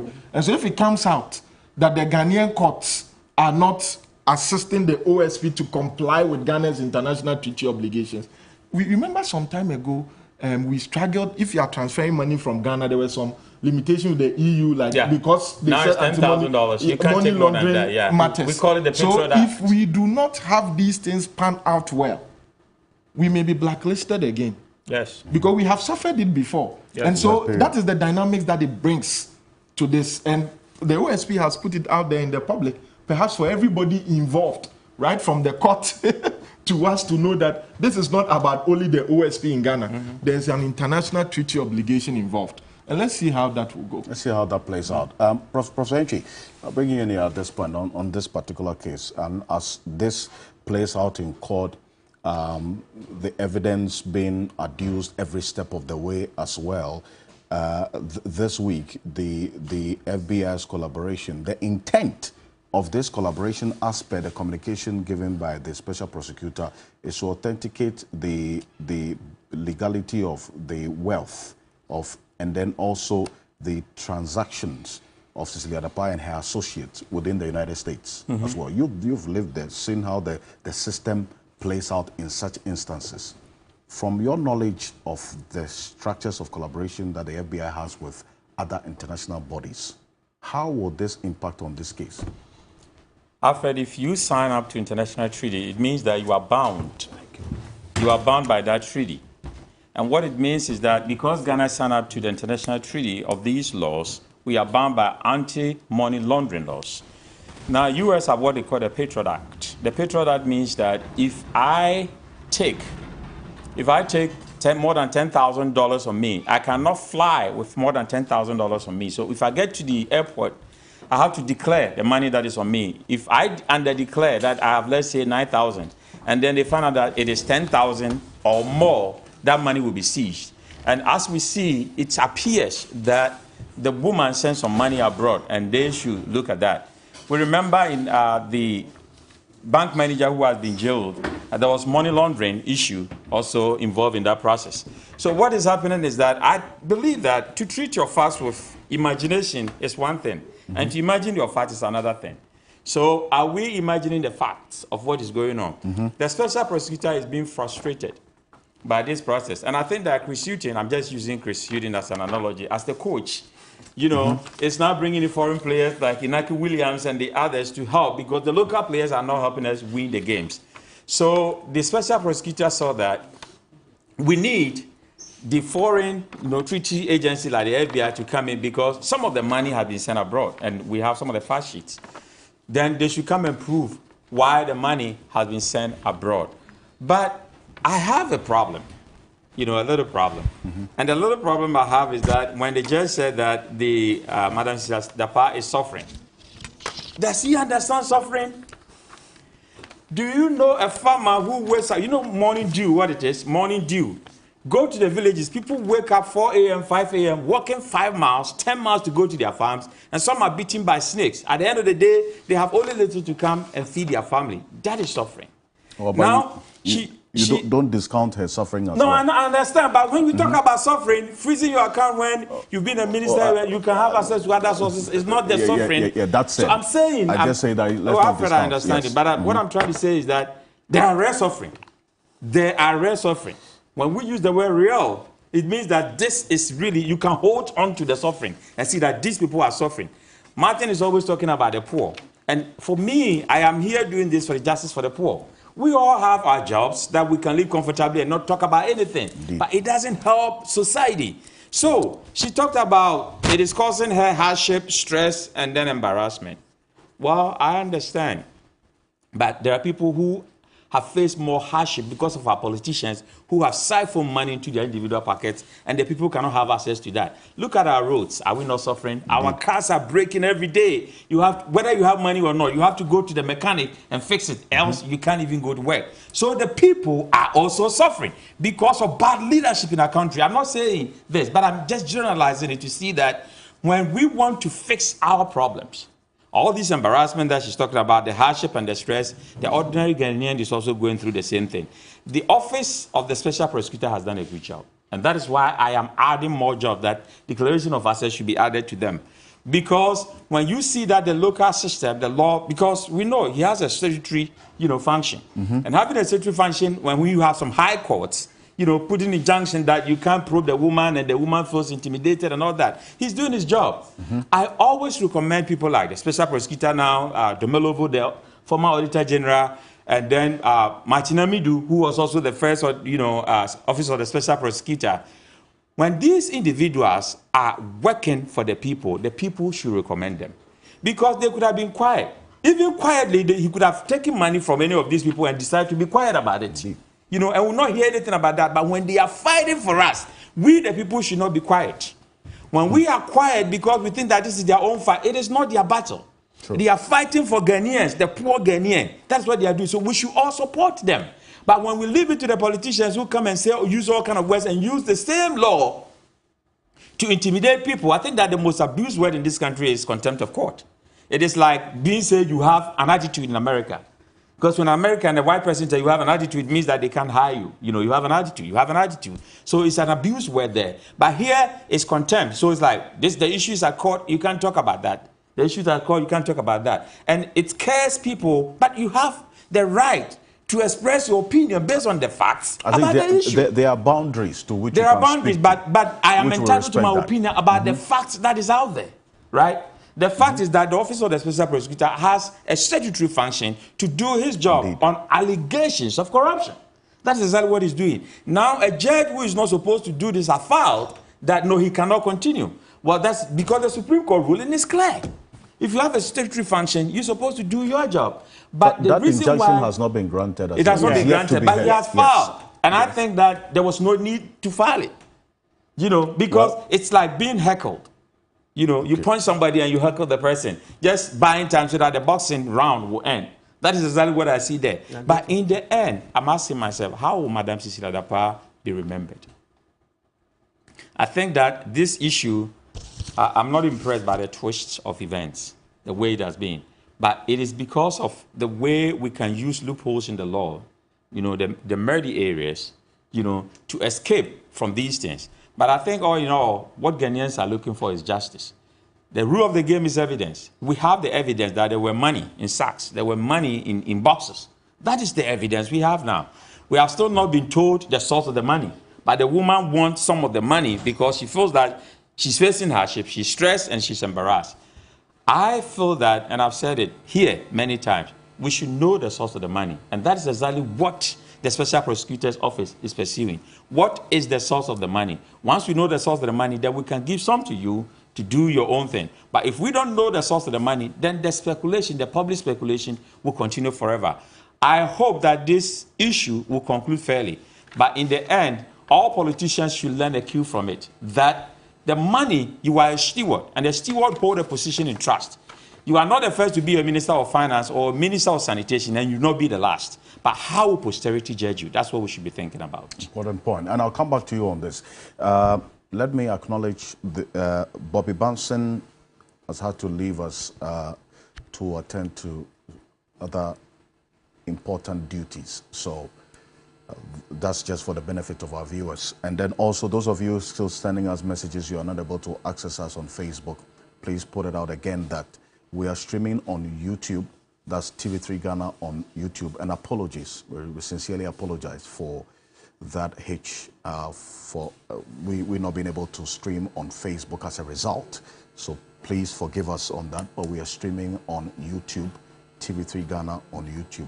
Lawyer Martin Kpebu, this week you had a very interesting encounter with, in fact, we are also streaming on 3 News, TV3 News on YouTube. That's TV3 News on YouTube as well. So those 2 platforms, you can watch us. You had an interesting encounter with Cecilia Dapaah this week. Well, the pictures out there tells a story based on the posture and also at least the positioning of the bodies in the picture. We have that picture of you and Cecilia Dapaah. The report was that she was actually warning you to stop your commentary on this matter. That is unfair, and you are also causing her stress. Yeah. Mr. Kansi, well, you know, we live in a society, you know, communication, there is, to understand the meaning of any communication, it's not just the words, but you have to have the linguistic context as well, right? Mm-hmm. Yes, so there's always context to every communication. So the pith of my response is that overall, I was not in the least threatened. No, overall, in terms of the meaning. Yes, I understand Prof may not be happy. That's the picture. Yes, I understand. If somebody is tearing you a warning. So I'm that type. You know, this space we've entered, okay, being pundits on these public shows and the rest, taking on politicians and the rest. So over time, I've tuned up. I've psyched up that, yes, I'll also receive similar treatment. Yeah, I've psyched up for it. Mm-hmm. So because I've psyched up that, I'll also be this, what do you call it, smeared, attacked and everything. What she did didn't move me at all. You weren't threatened? So, at all. I didn't feel threatened. And so, yes, I understand. Prof has made the point that she shouldn't have. Yeah, I get it. But I think I had so much empathy for her. Yeah, I did, because she was saying that, look, this matter, hey, these things happen. I'm not the only one, like when you want to translate it, meaning that just be careful. She's not guilty yet, so she doesn't understand why there's so much commentary on the case, blah, blah, blah. Yeah. And so, like I said, I was filled with empathy for her. Yes, notwithstanding, but let's not forget, like Prof is saying, hey, he thinks that these matters, the suffering shouldn't overcloud the substance of the matter, and the substance of the matter is that there's so much of the public's money at risk here, because so far it's our case. That's why it's with OSP. It's our case that all that money found on her and all that, or let's say most of it, is the public's money. That's how come the OSP is using the law to, pursue her. So overall, please, the pith of the matter is that everything she said, no, I wasn't moved. I'm not threatened. I understand her. And so I even made it very clear to her that, as for the discussions, we will continue, because it's a public duty under Article 40 of the Constitution, right?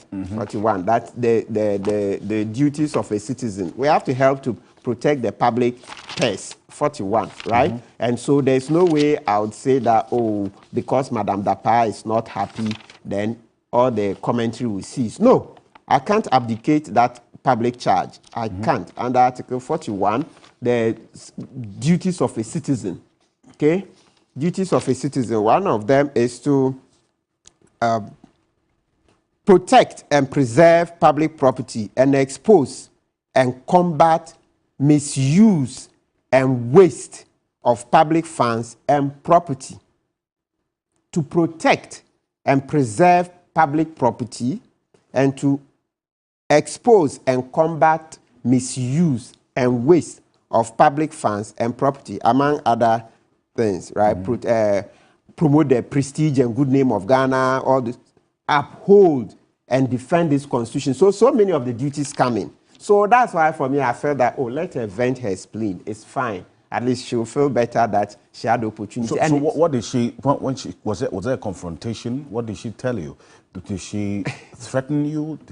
Was there any anger, expression of anger? What exactly did she say? So the picture speaks for itself, okay? But as I said, for me, don't take it literally, the warning. I said, look, that's the way I am. And as I said, this space, Prof, you and I, we've come here. We read the social media comments. People say, some will even tell you that we wonder, did you go to law school? Did you pass exams? I've had worse comments. So this one didn't move me at all. What did she say to you? So I can't say. So the first one, a picture is worth 1,000 words, right? A picture is worth 1,000. So that's where you see the warning. So she warned you to stop. But I don't, that's what I'm saying. That's not my understanding of it. Okay. What you see, I'm telling you that from my heart of hearts, I don't feel threatened. She's in pain. Yeah, so Prof, you're espousing the principle. And she wanted to vent on you? She needed a bit of empathy. So she even said, look at this, my husband, 81-year-old, with a walking stick and all. She was asking for empathy. And I gave her a little bit of that. And so I'm all guided by it. For me, the main object is that we will continue to discuss. So whatever she said to me, no, it's of no, to say it's of no moment is not correct. It's her side. She's in pain. She had to vent a bit, please. She had to vent a bit. And it wasn't nasty. It's normal. Hey, now, Brantia, the way you've taken this case so seriously, so much commentary and all that, why? We are not guilty. And then her lawyer came in and said, yes, we haven't even seen their evidence, meaning that they are innocent. And true, the Constitution grants them innocent until proven guilty under Article 19 of our Constitution. A person is innocent until proven guilty. That's a criminal but law. We have some information that her lawyers made a specific statement, which I would not repeat on this platform, but you know. Yes. Her lawyer made a statement. Yes.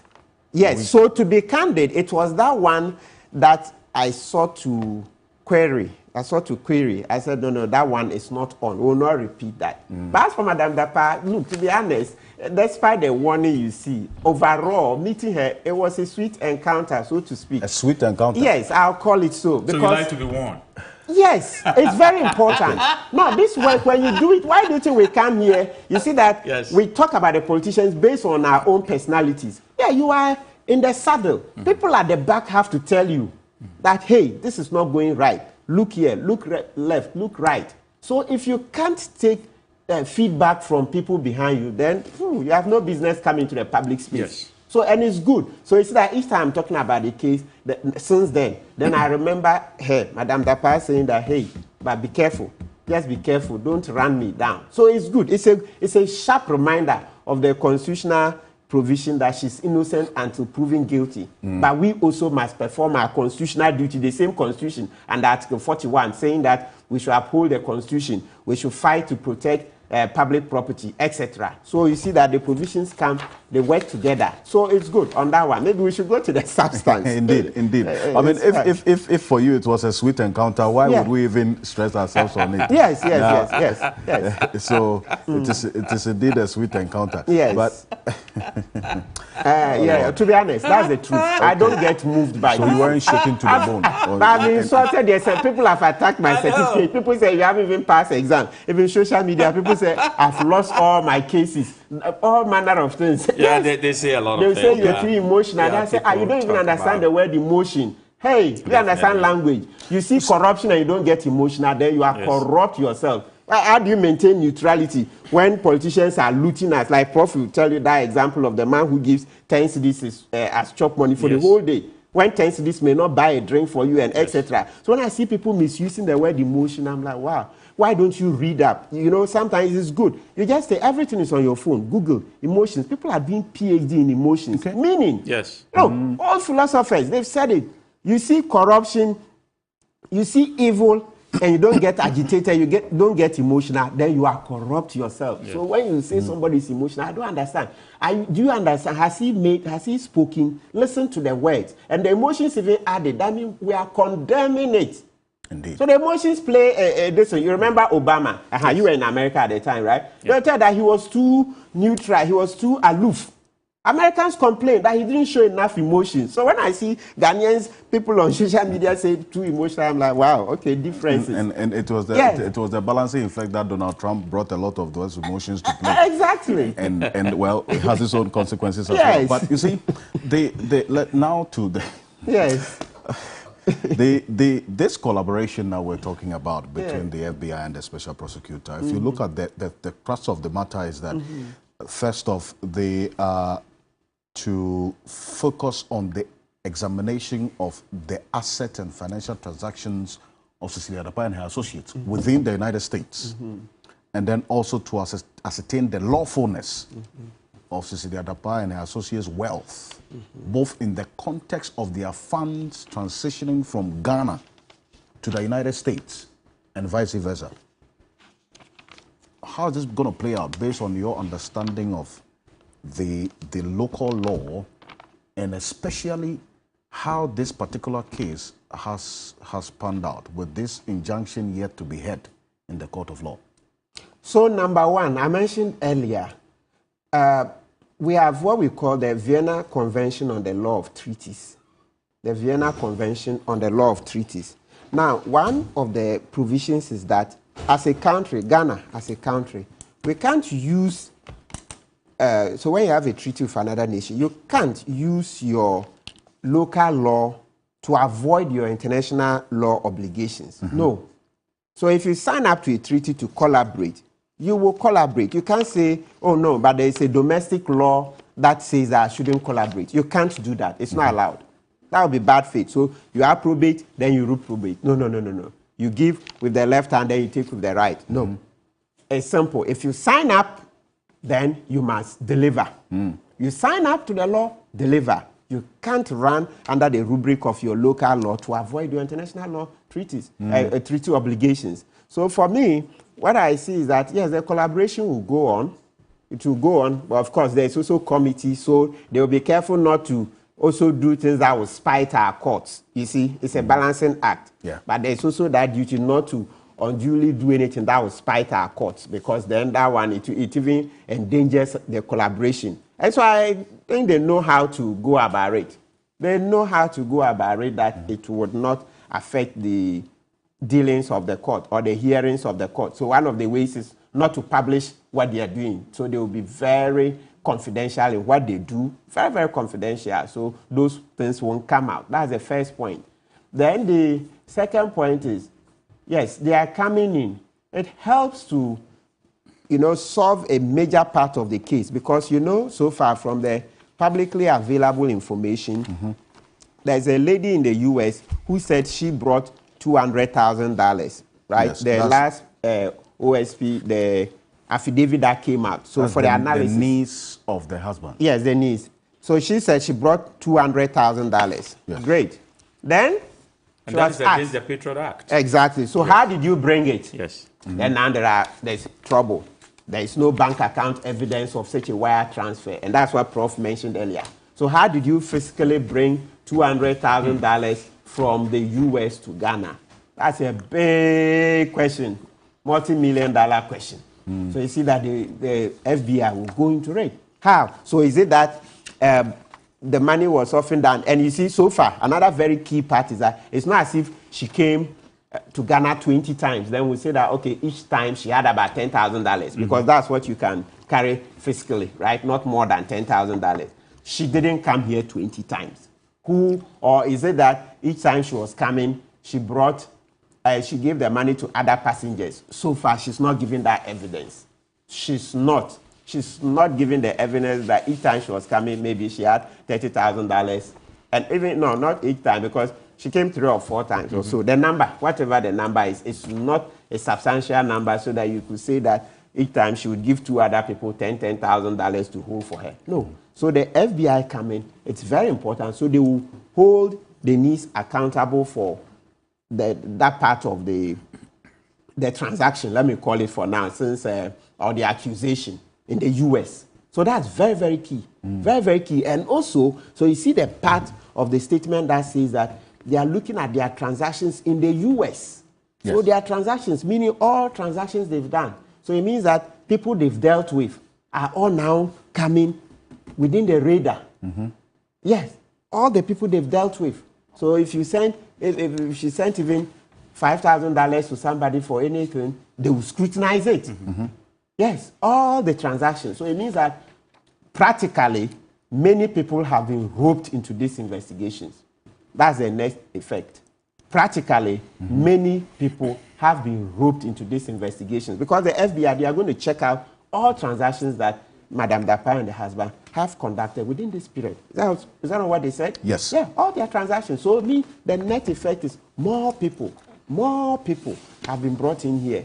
And so, Charlie, I can imagine that will be causing sleepless nights. Yes, because everything now is within the investigations, right?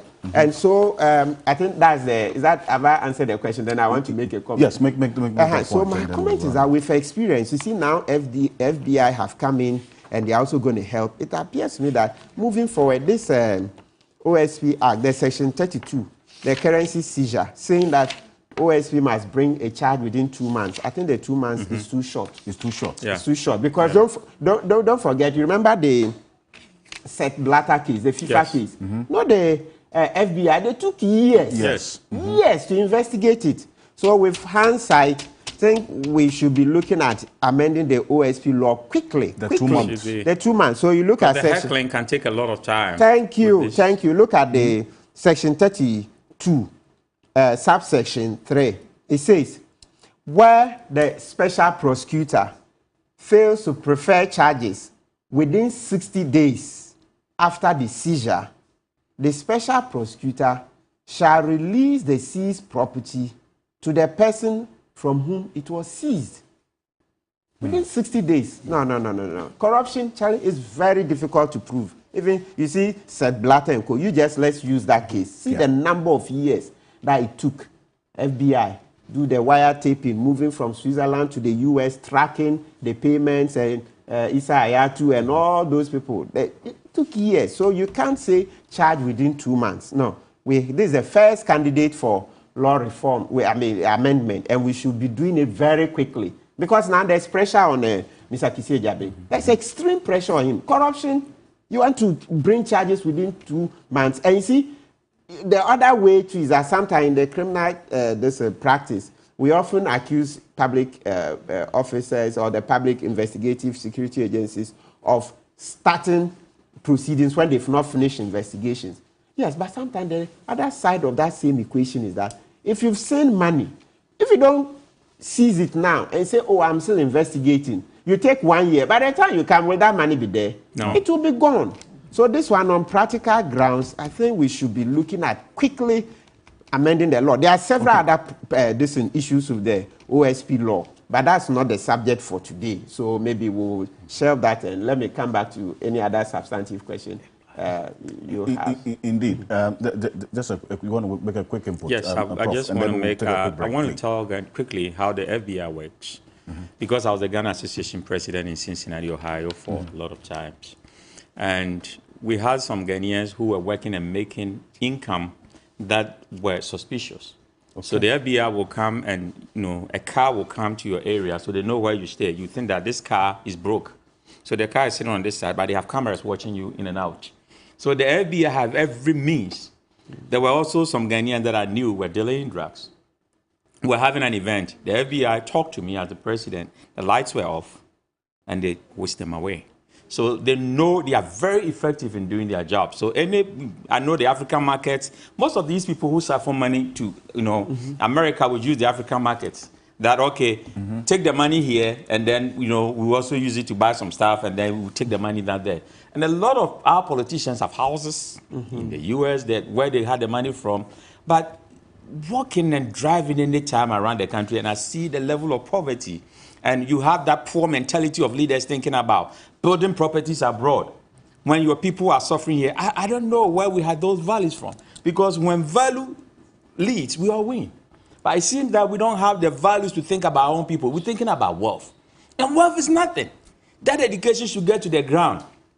What is money? Money can be used for only three things. For something for good, it can be used for bad, and then it can also lie idle. That is all money can do. It can be used for something good, it can be used for something bad, or it can lie idle. The way we have built a culture of chasing money, money, money.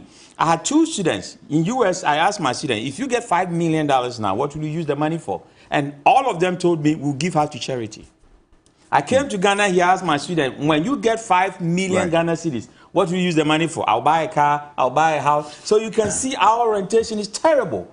We think that this property make people happy. But we know from Prince Kevin Boateng that when he signed a contract with Tottenham Hotspur, he said he bought 3 cars a day, but he realized that it did not give him happiness after just 2 weeks. Okay, stay with us, because right after this quick break, we'll touch on the UTV invasion and then also a brief on the Attorney General's, the Attorney General's 30 seconds on the Professor Frimpong Boateng case. Yes. Yes, the OSP asking for the judge to recuse himself. Yes. Martin Amidu has written a long brief. I don't know if you've seen that opinion on the OSP's request to have the judge changed on this particular case. But yes, you make your point. Why exactly do you think that call merits any attention by the court? Well, so basically, the Kissie Jabe is in the saddle. And I like the way they went about it, that they didn't disclose the grounds. Apart from the one that we as lawyers can guess, the comment that came that Justice Chu had stated that Madame Dapa was suffering. They suffering to that from yes. Opukwenchi wouldn't have any of it. People are suffering. Yes, I get it. On the grounds, people are really suffering. So that apart from that, which came out and it's not attributed to the OSP, they've kept the contents secret, and that's commendable. So the Chief Justice will look at it very confidential, and then they will come out with a decision. So the point, she will come out with a decision. So the point I want to make is that, yes, it's allowed within the law. If as a lawyer, you appear before a judge, and then you have grounds to suspect bias, and the bias, you can have the real likelihood or actual, different types of bias. But here we use the real likelihood of bias. That's the test we use. Okay, so you hear Salah versus Attorney General. The law students will tell you. So they analyze to see how the bias pans out, because it's quite a tough what do you call hurdle to clear. Quite a tough one. Yes. So sometimes in the Facebook post, the OSP explained that the judge appears to be prejudiced against the institution. In fact, it says, and I quote, consequently, as it stands, the OSP would not and cannot be reasonably expected to be parties to proceedings before the said judge. Yes. So it gave some pointers as to why they even. Yes, so bias. So bias, yes, is the universal set. But so what specific bias? So the comment can be the one that, oh, Madam Dapa is suffering, so let's hear the case quickly. So a certain one lawyer listening to it, or some lawyers listening to it, say that, hey, it means that you've already made up your mind. So that's the one that has come out, because that one, it was public, journalists were in court and reported, blah, blah. So on that Wednesday, right? Okay. Then he made the comment that Madam Dapa was suffering, so that's how come he was granting the application for abridgment. The application for abridgment was that they were going to deal with the case next week, I think next Monday, 16th or so.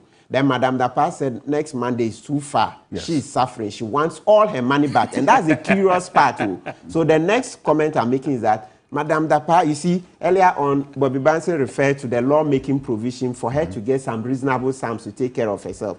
That's under Section 40 of the OSP Act. You ask for some money to take care of yourself, not all of it. But this one, she says she wants all of her money back. Because she's suffering? Yes, the currency seizure. That's the fiscal one. So always remember there are two applications, issues at stake here. The one, the money they found fiscally in her home, that's the $590,000 and 2.860. Yes, that's the one she's saying she wants all back.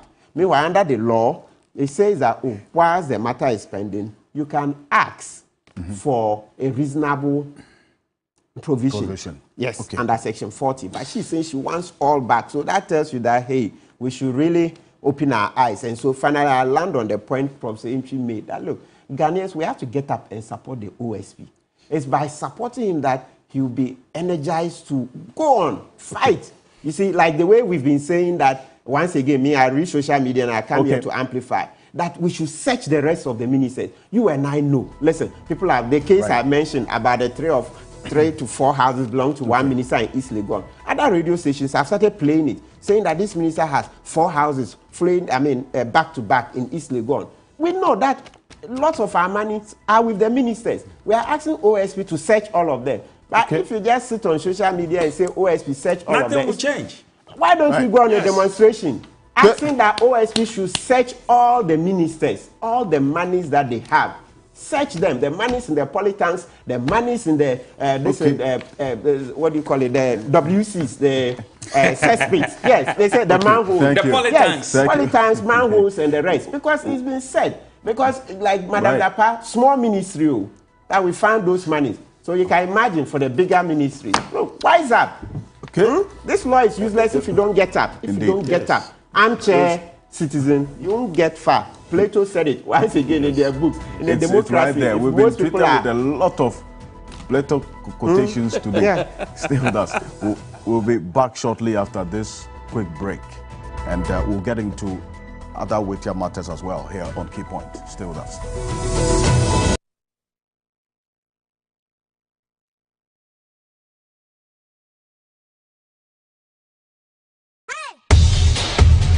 You ready? The biggest bonus ever! Promotion with cool prizes and many other bonus offers. Support 24/7. 1xBet gives you more.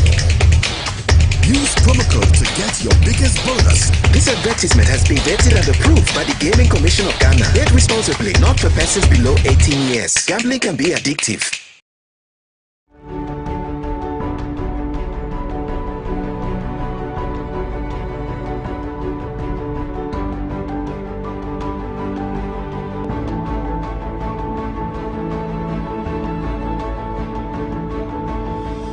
Feel adrift as you transition into a new stage of your life. The future seems like a blank space until you discover the passion within. The canvas of the future is yours to paint. Welcome to a world of opportunities. Heritage Christian College, offering world-class university education, training compassionate entrepreneurial leaders.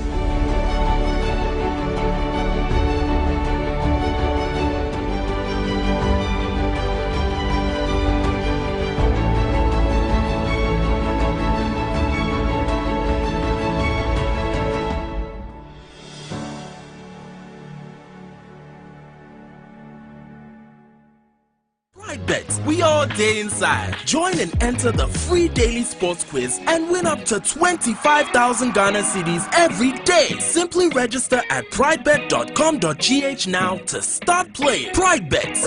Let's go!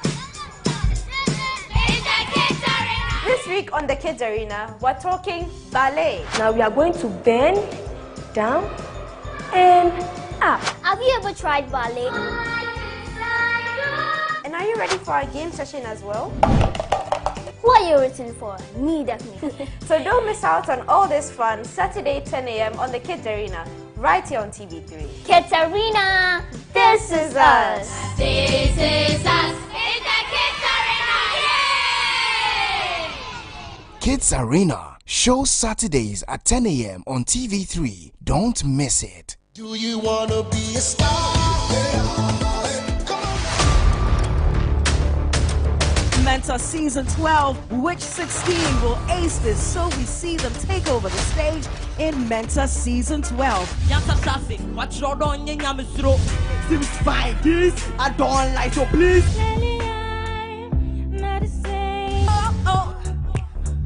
I never seen anybody do that thing you do before.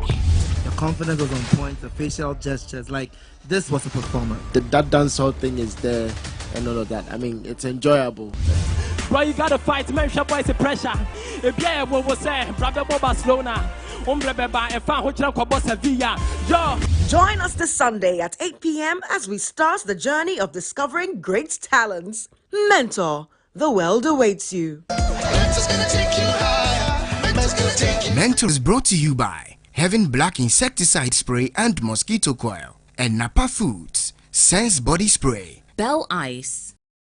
Hi everyone, Sefa here. This Saturday I would love for you to join me and the lovely ladies of Ladies Circle. Julabi is a Ghanaian word that actually means son of a thief. Put a microphone in any average Ghanaian. What is wrong with you today? Thank you. And if the constitution mandates that this government must take care of you, make sure that you eat. It's your right. I love fighting for the rights of people, especially in my country where I'm also going through it. The question to the youth now is, are we willing to go that far to be able to make sure that our message are really heard and attended to? I think when you sing your song. No, please. No, I like when you sniff your dog. Have you ever been distracted by a hot guy at a protest? You know what? There's nothing hotter than somebody fighting for their country. I love it. Yeah. To the left, to the right. The Ladies Circle shows this Saturday at 6 p.m. on TV3. Brought to you by Yaz Sanitary Pad, Onga, Circle, Vita, MTN, Woodin.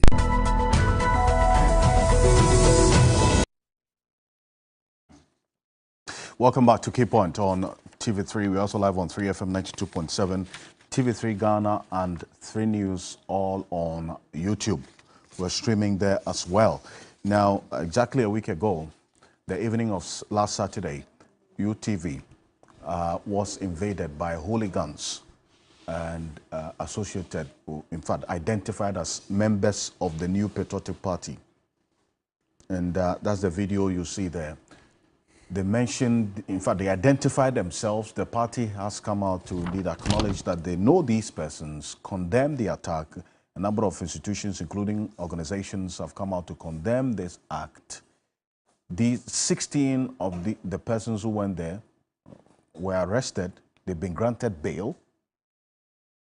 But then, what next after this? The party says they are establishing a committee to look into it and then would prescribe the necessary sanctions thereof. But beyond that, what next?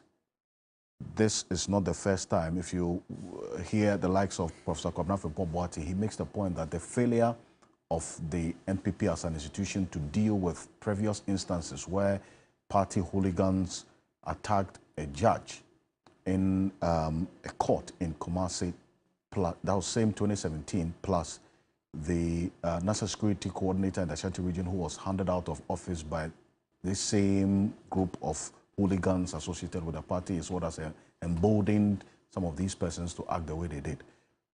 Professor Ntwi, what should be the necessary deterrent measure to send a strong warning that we cannot countenance hooliganism at the party unit so that it doesn't rear its head at the national unit, which has led to people's lives being lost even during an election? Alfred, I think that is a violent behavior, and any violent behavior, we should make sure that the law take its course. I believe that peace is more precious than perfection. But when you have a situation where the youth are being used, for all these dubious acts, and it doesn't help anybody. If you look at the Article 162(1) of our Constitution here, it talks about freedom and independence of the media is guaranteed. So if you go to the media, you're not supposed to have any censorship. We are supposed to, no control of the media, no interference by the government, and then we are not supposed to be harassed, of our opinions and views. And that even starts from editors and publishers. So you can see that, how do we build the youth beyond their normal limitations? Are we using, they are the public wealth. Any country that has developed, and if you look at the trajectory of the world now, the country or the continent with the biggest number of youth is Africa. Indeed. So we have a lot of youth, and what are they using their energy for? Just for hooliganism? Just to fight the media? I saw some of them, talking that if a program has been turned into a political program, then they have the right to go there. Well, if it's a showbiz and they are talking about politics, so because we are talking about politics, should people come here and vandalize and start to beat us? That's not what it's supposed to be. So this is a clear violent behavior. But, courage is really good. But without discipline, there's no durability. So it's good for you to be courageous, but if you are using your courage and the strength just to fight for the wrong in society, then that is fine. But if you're using it just to bully other people, that's not the case. Because I listened to A+, who also went there the next time with 3 loads of cars of his guys. So if that had happened and these guys have also come again and his people have come and there's fight and many people have died, then what next? So we should not encourage that kind of violent behavior. I believe that we should recommend the chairperson of MPP in Tim, Stephen Tim, when he went to UTV there and apologize on behalf of these cases. But they rather should come and apologize because they took the initiative themselves. And then the police and all the agencies should investigate who sent them. Because the person who sent them should be an accomplice as well. If you send the youth to go and vandalize things and threaten people's life on a studio, I also saw people saying that, I've been to UTV a lot of time. And that was the first time that I met Martin there in the morning. And at UTV, you go through these steps and you go through another step. So you go through 3 different places. That means that if it is not an insider who will show you where the place is, difficult to get there. You see? So it means that there was an insider at UTV who directed them that you should pass this way and go, because where it is hiding, it's very difficult to get there unless somebody leads you. Anytime that I go there, somebody is leading me. So what is happening is that they've turned most of these youth who have nothing to do into hooliganism. And I've said it on many platforms that if we don't find them something to live for, which is jobs, somebody will find them something to die for. So as it is, everybody have their boys. All that you have to do is to give them some money and then ask them to do anything, they will do that. And that makes all of us, our life in danger. Because these boys who have nothing to do, somebody will give them 100 Ghana cedis, 50 Ghana cedis and say, kill this person for me. And they will do that because they have nothing to do. You see? So unemployment is a big issue. That is why in any advanced country, every month, they publish their employment figures.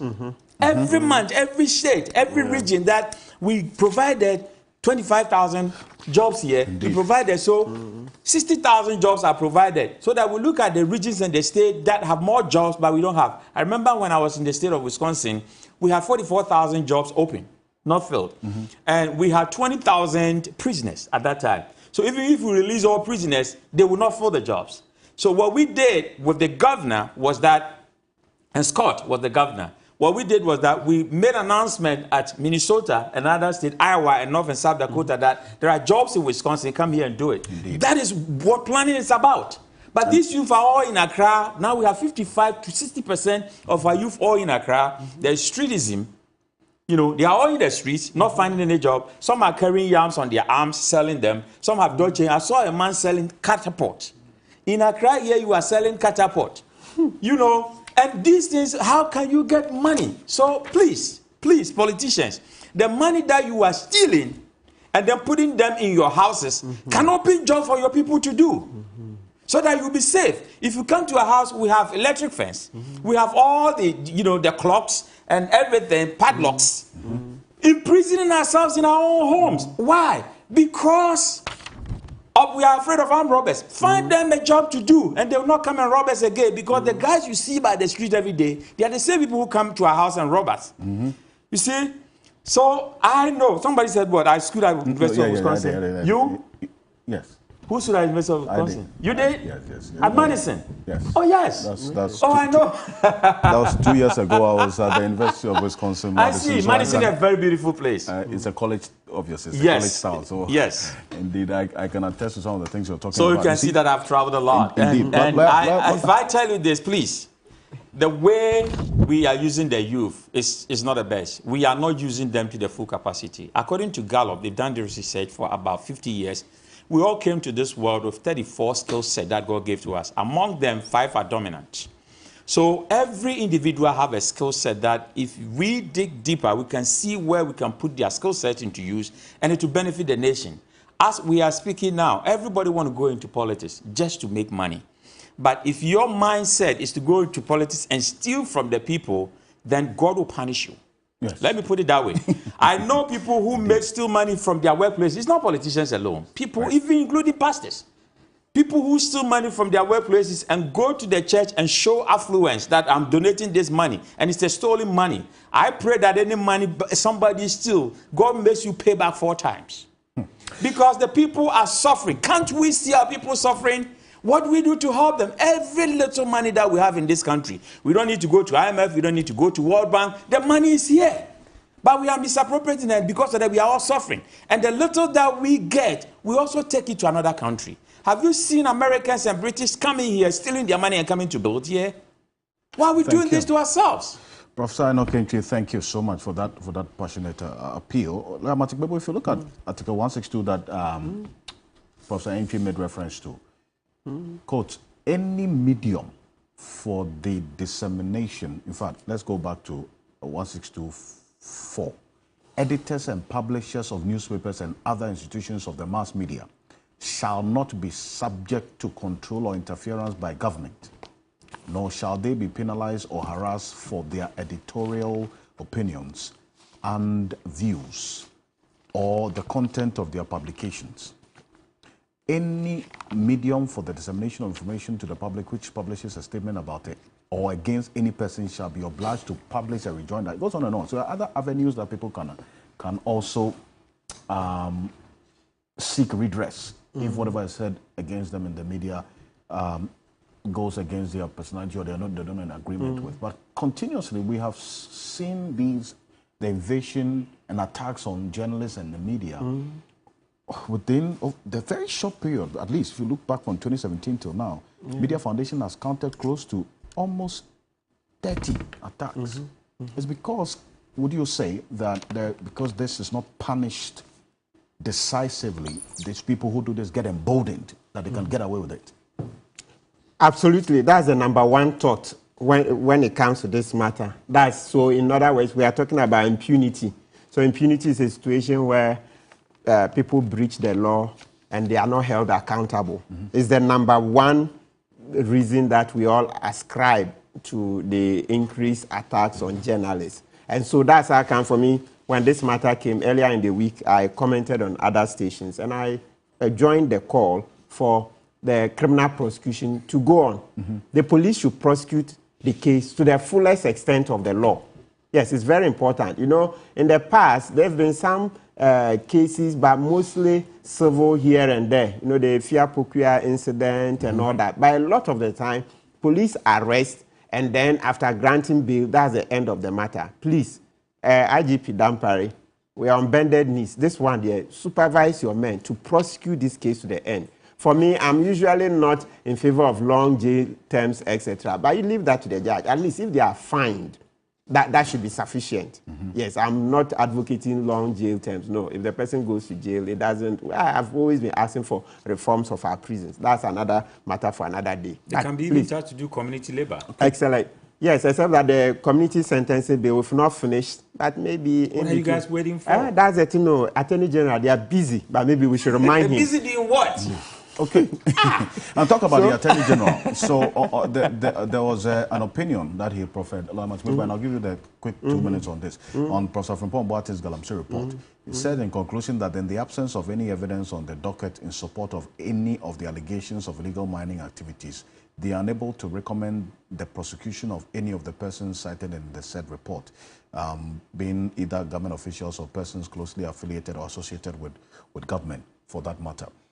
Even though Professor Boateng put out a number of pictures and the evidence of the destruction dealt on our environment as a result of illegal mining. So what exactly is the point of departure on this AG's opinion on Professor Boateng's report? In a minute or two. Okay. Yes. Yeah, so one sentence on the media thing. Yes. So do you see that Ghana's ranking fell from the 60th place last year, to 62. To 62 in 2023? Yes. Right? And also the year before, you saw that we fell again. Is that not so? Indeed. So please, we need to take action. True. You know, the Delta Force went into the court, molested the judge, blah, blah, blah. All those cases, attack on BNI directors and all that, the National Security Coordinator for Ashanti Region, etc. Please, so let's prosecute this case. Indeed. Yes, this AG's report, I've said it ad nauseum, that this report is incomplete. It's a complete whitewash. Well, it beggars belief. Look, the Venerable Frimpong Boateng brought out a report.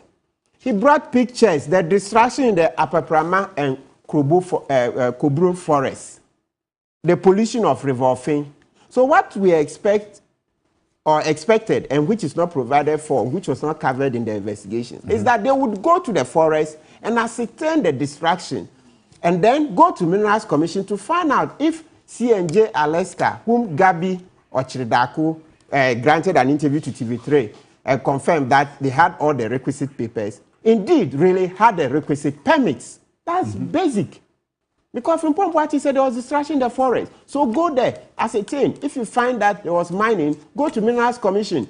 Minerals Commission, did you give a mining lease? Because there are various types of leases, but this one, we are specific on the mining lease. Okay. Because to mine, you need that lease. Did you do so? If you did, then you go to Forestry Commission. Did you also permit that they go into the Upper Prama and the Kobro Forest? Then you go to Water Resources Commission. To use that water, you need a license from Water Resources Commission. You go to EPA, all those things. So this AG's opinion is very, very, very, very incomplete. And also we must condemn the AG insulting Sami Gyamfi, that Sami Gyamfi can make a comment on this matter because he graduated from law school not long ago. And that's ad hominem. Ad hominem arguments are when somebody is made a substantive argument, you don't attack his age. Then you rather go attacking his person, age and all those things. Meanwhile, AG forgets that there are people in the AG's department that he is boss over now who could have given birth to him. They are far his senior. Far his senior. Some of them can have him for sons. Yeah. Lawyer Martin Pebo, thank you. Private legal practitioner, Professor Enokinfi, appreciate your time. Thank you so much. And definitely next week with the funeral of your father. We will definitely. So I expect all TV3 to be there. We will be there. Our on condolences. Behalf of the team, Thank you. Atupamina Hazel, Harriet Asumda, Mavis Asari, and Jude Amedo, Samuel Ametepe, Justice Podo, James. Thank you so much for being here with us. I am Alfred Okansey, and Accra Academy Old Boys. Today is the homecoming at the premises of the school, Accra Academy. We will all be there, Wombashia, and there will be a medical screening with some Sheleshi as well. So have a great weekend. I'm Alfred Okansey.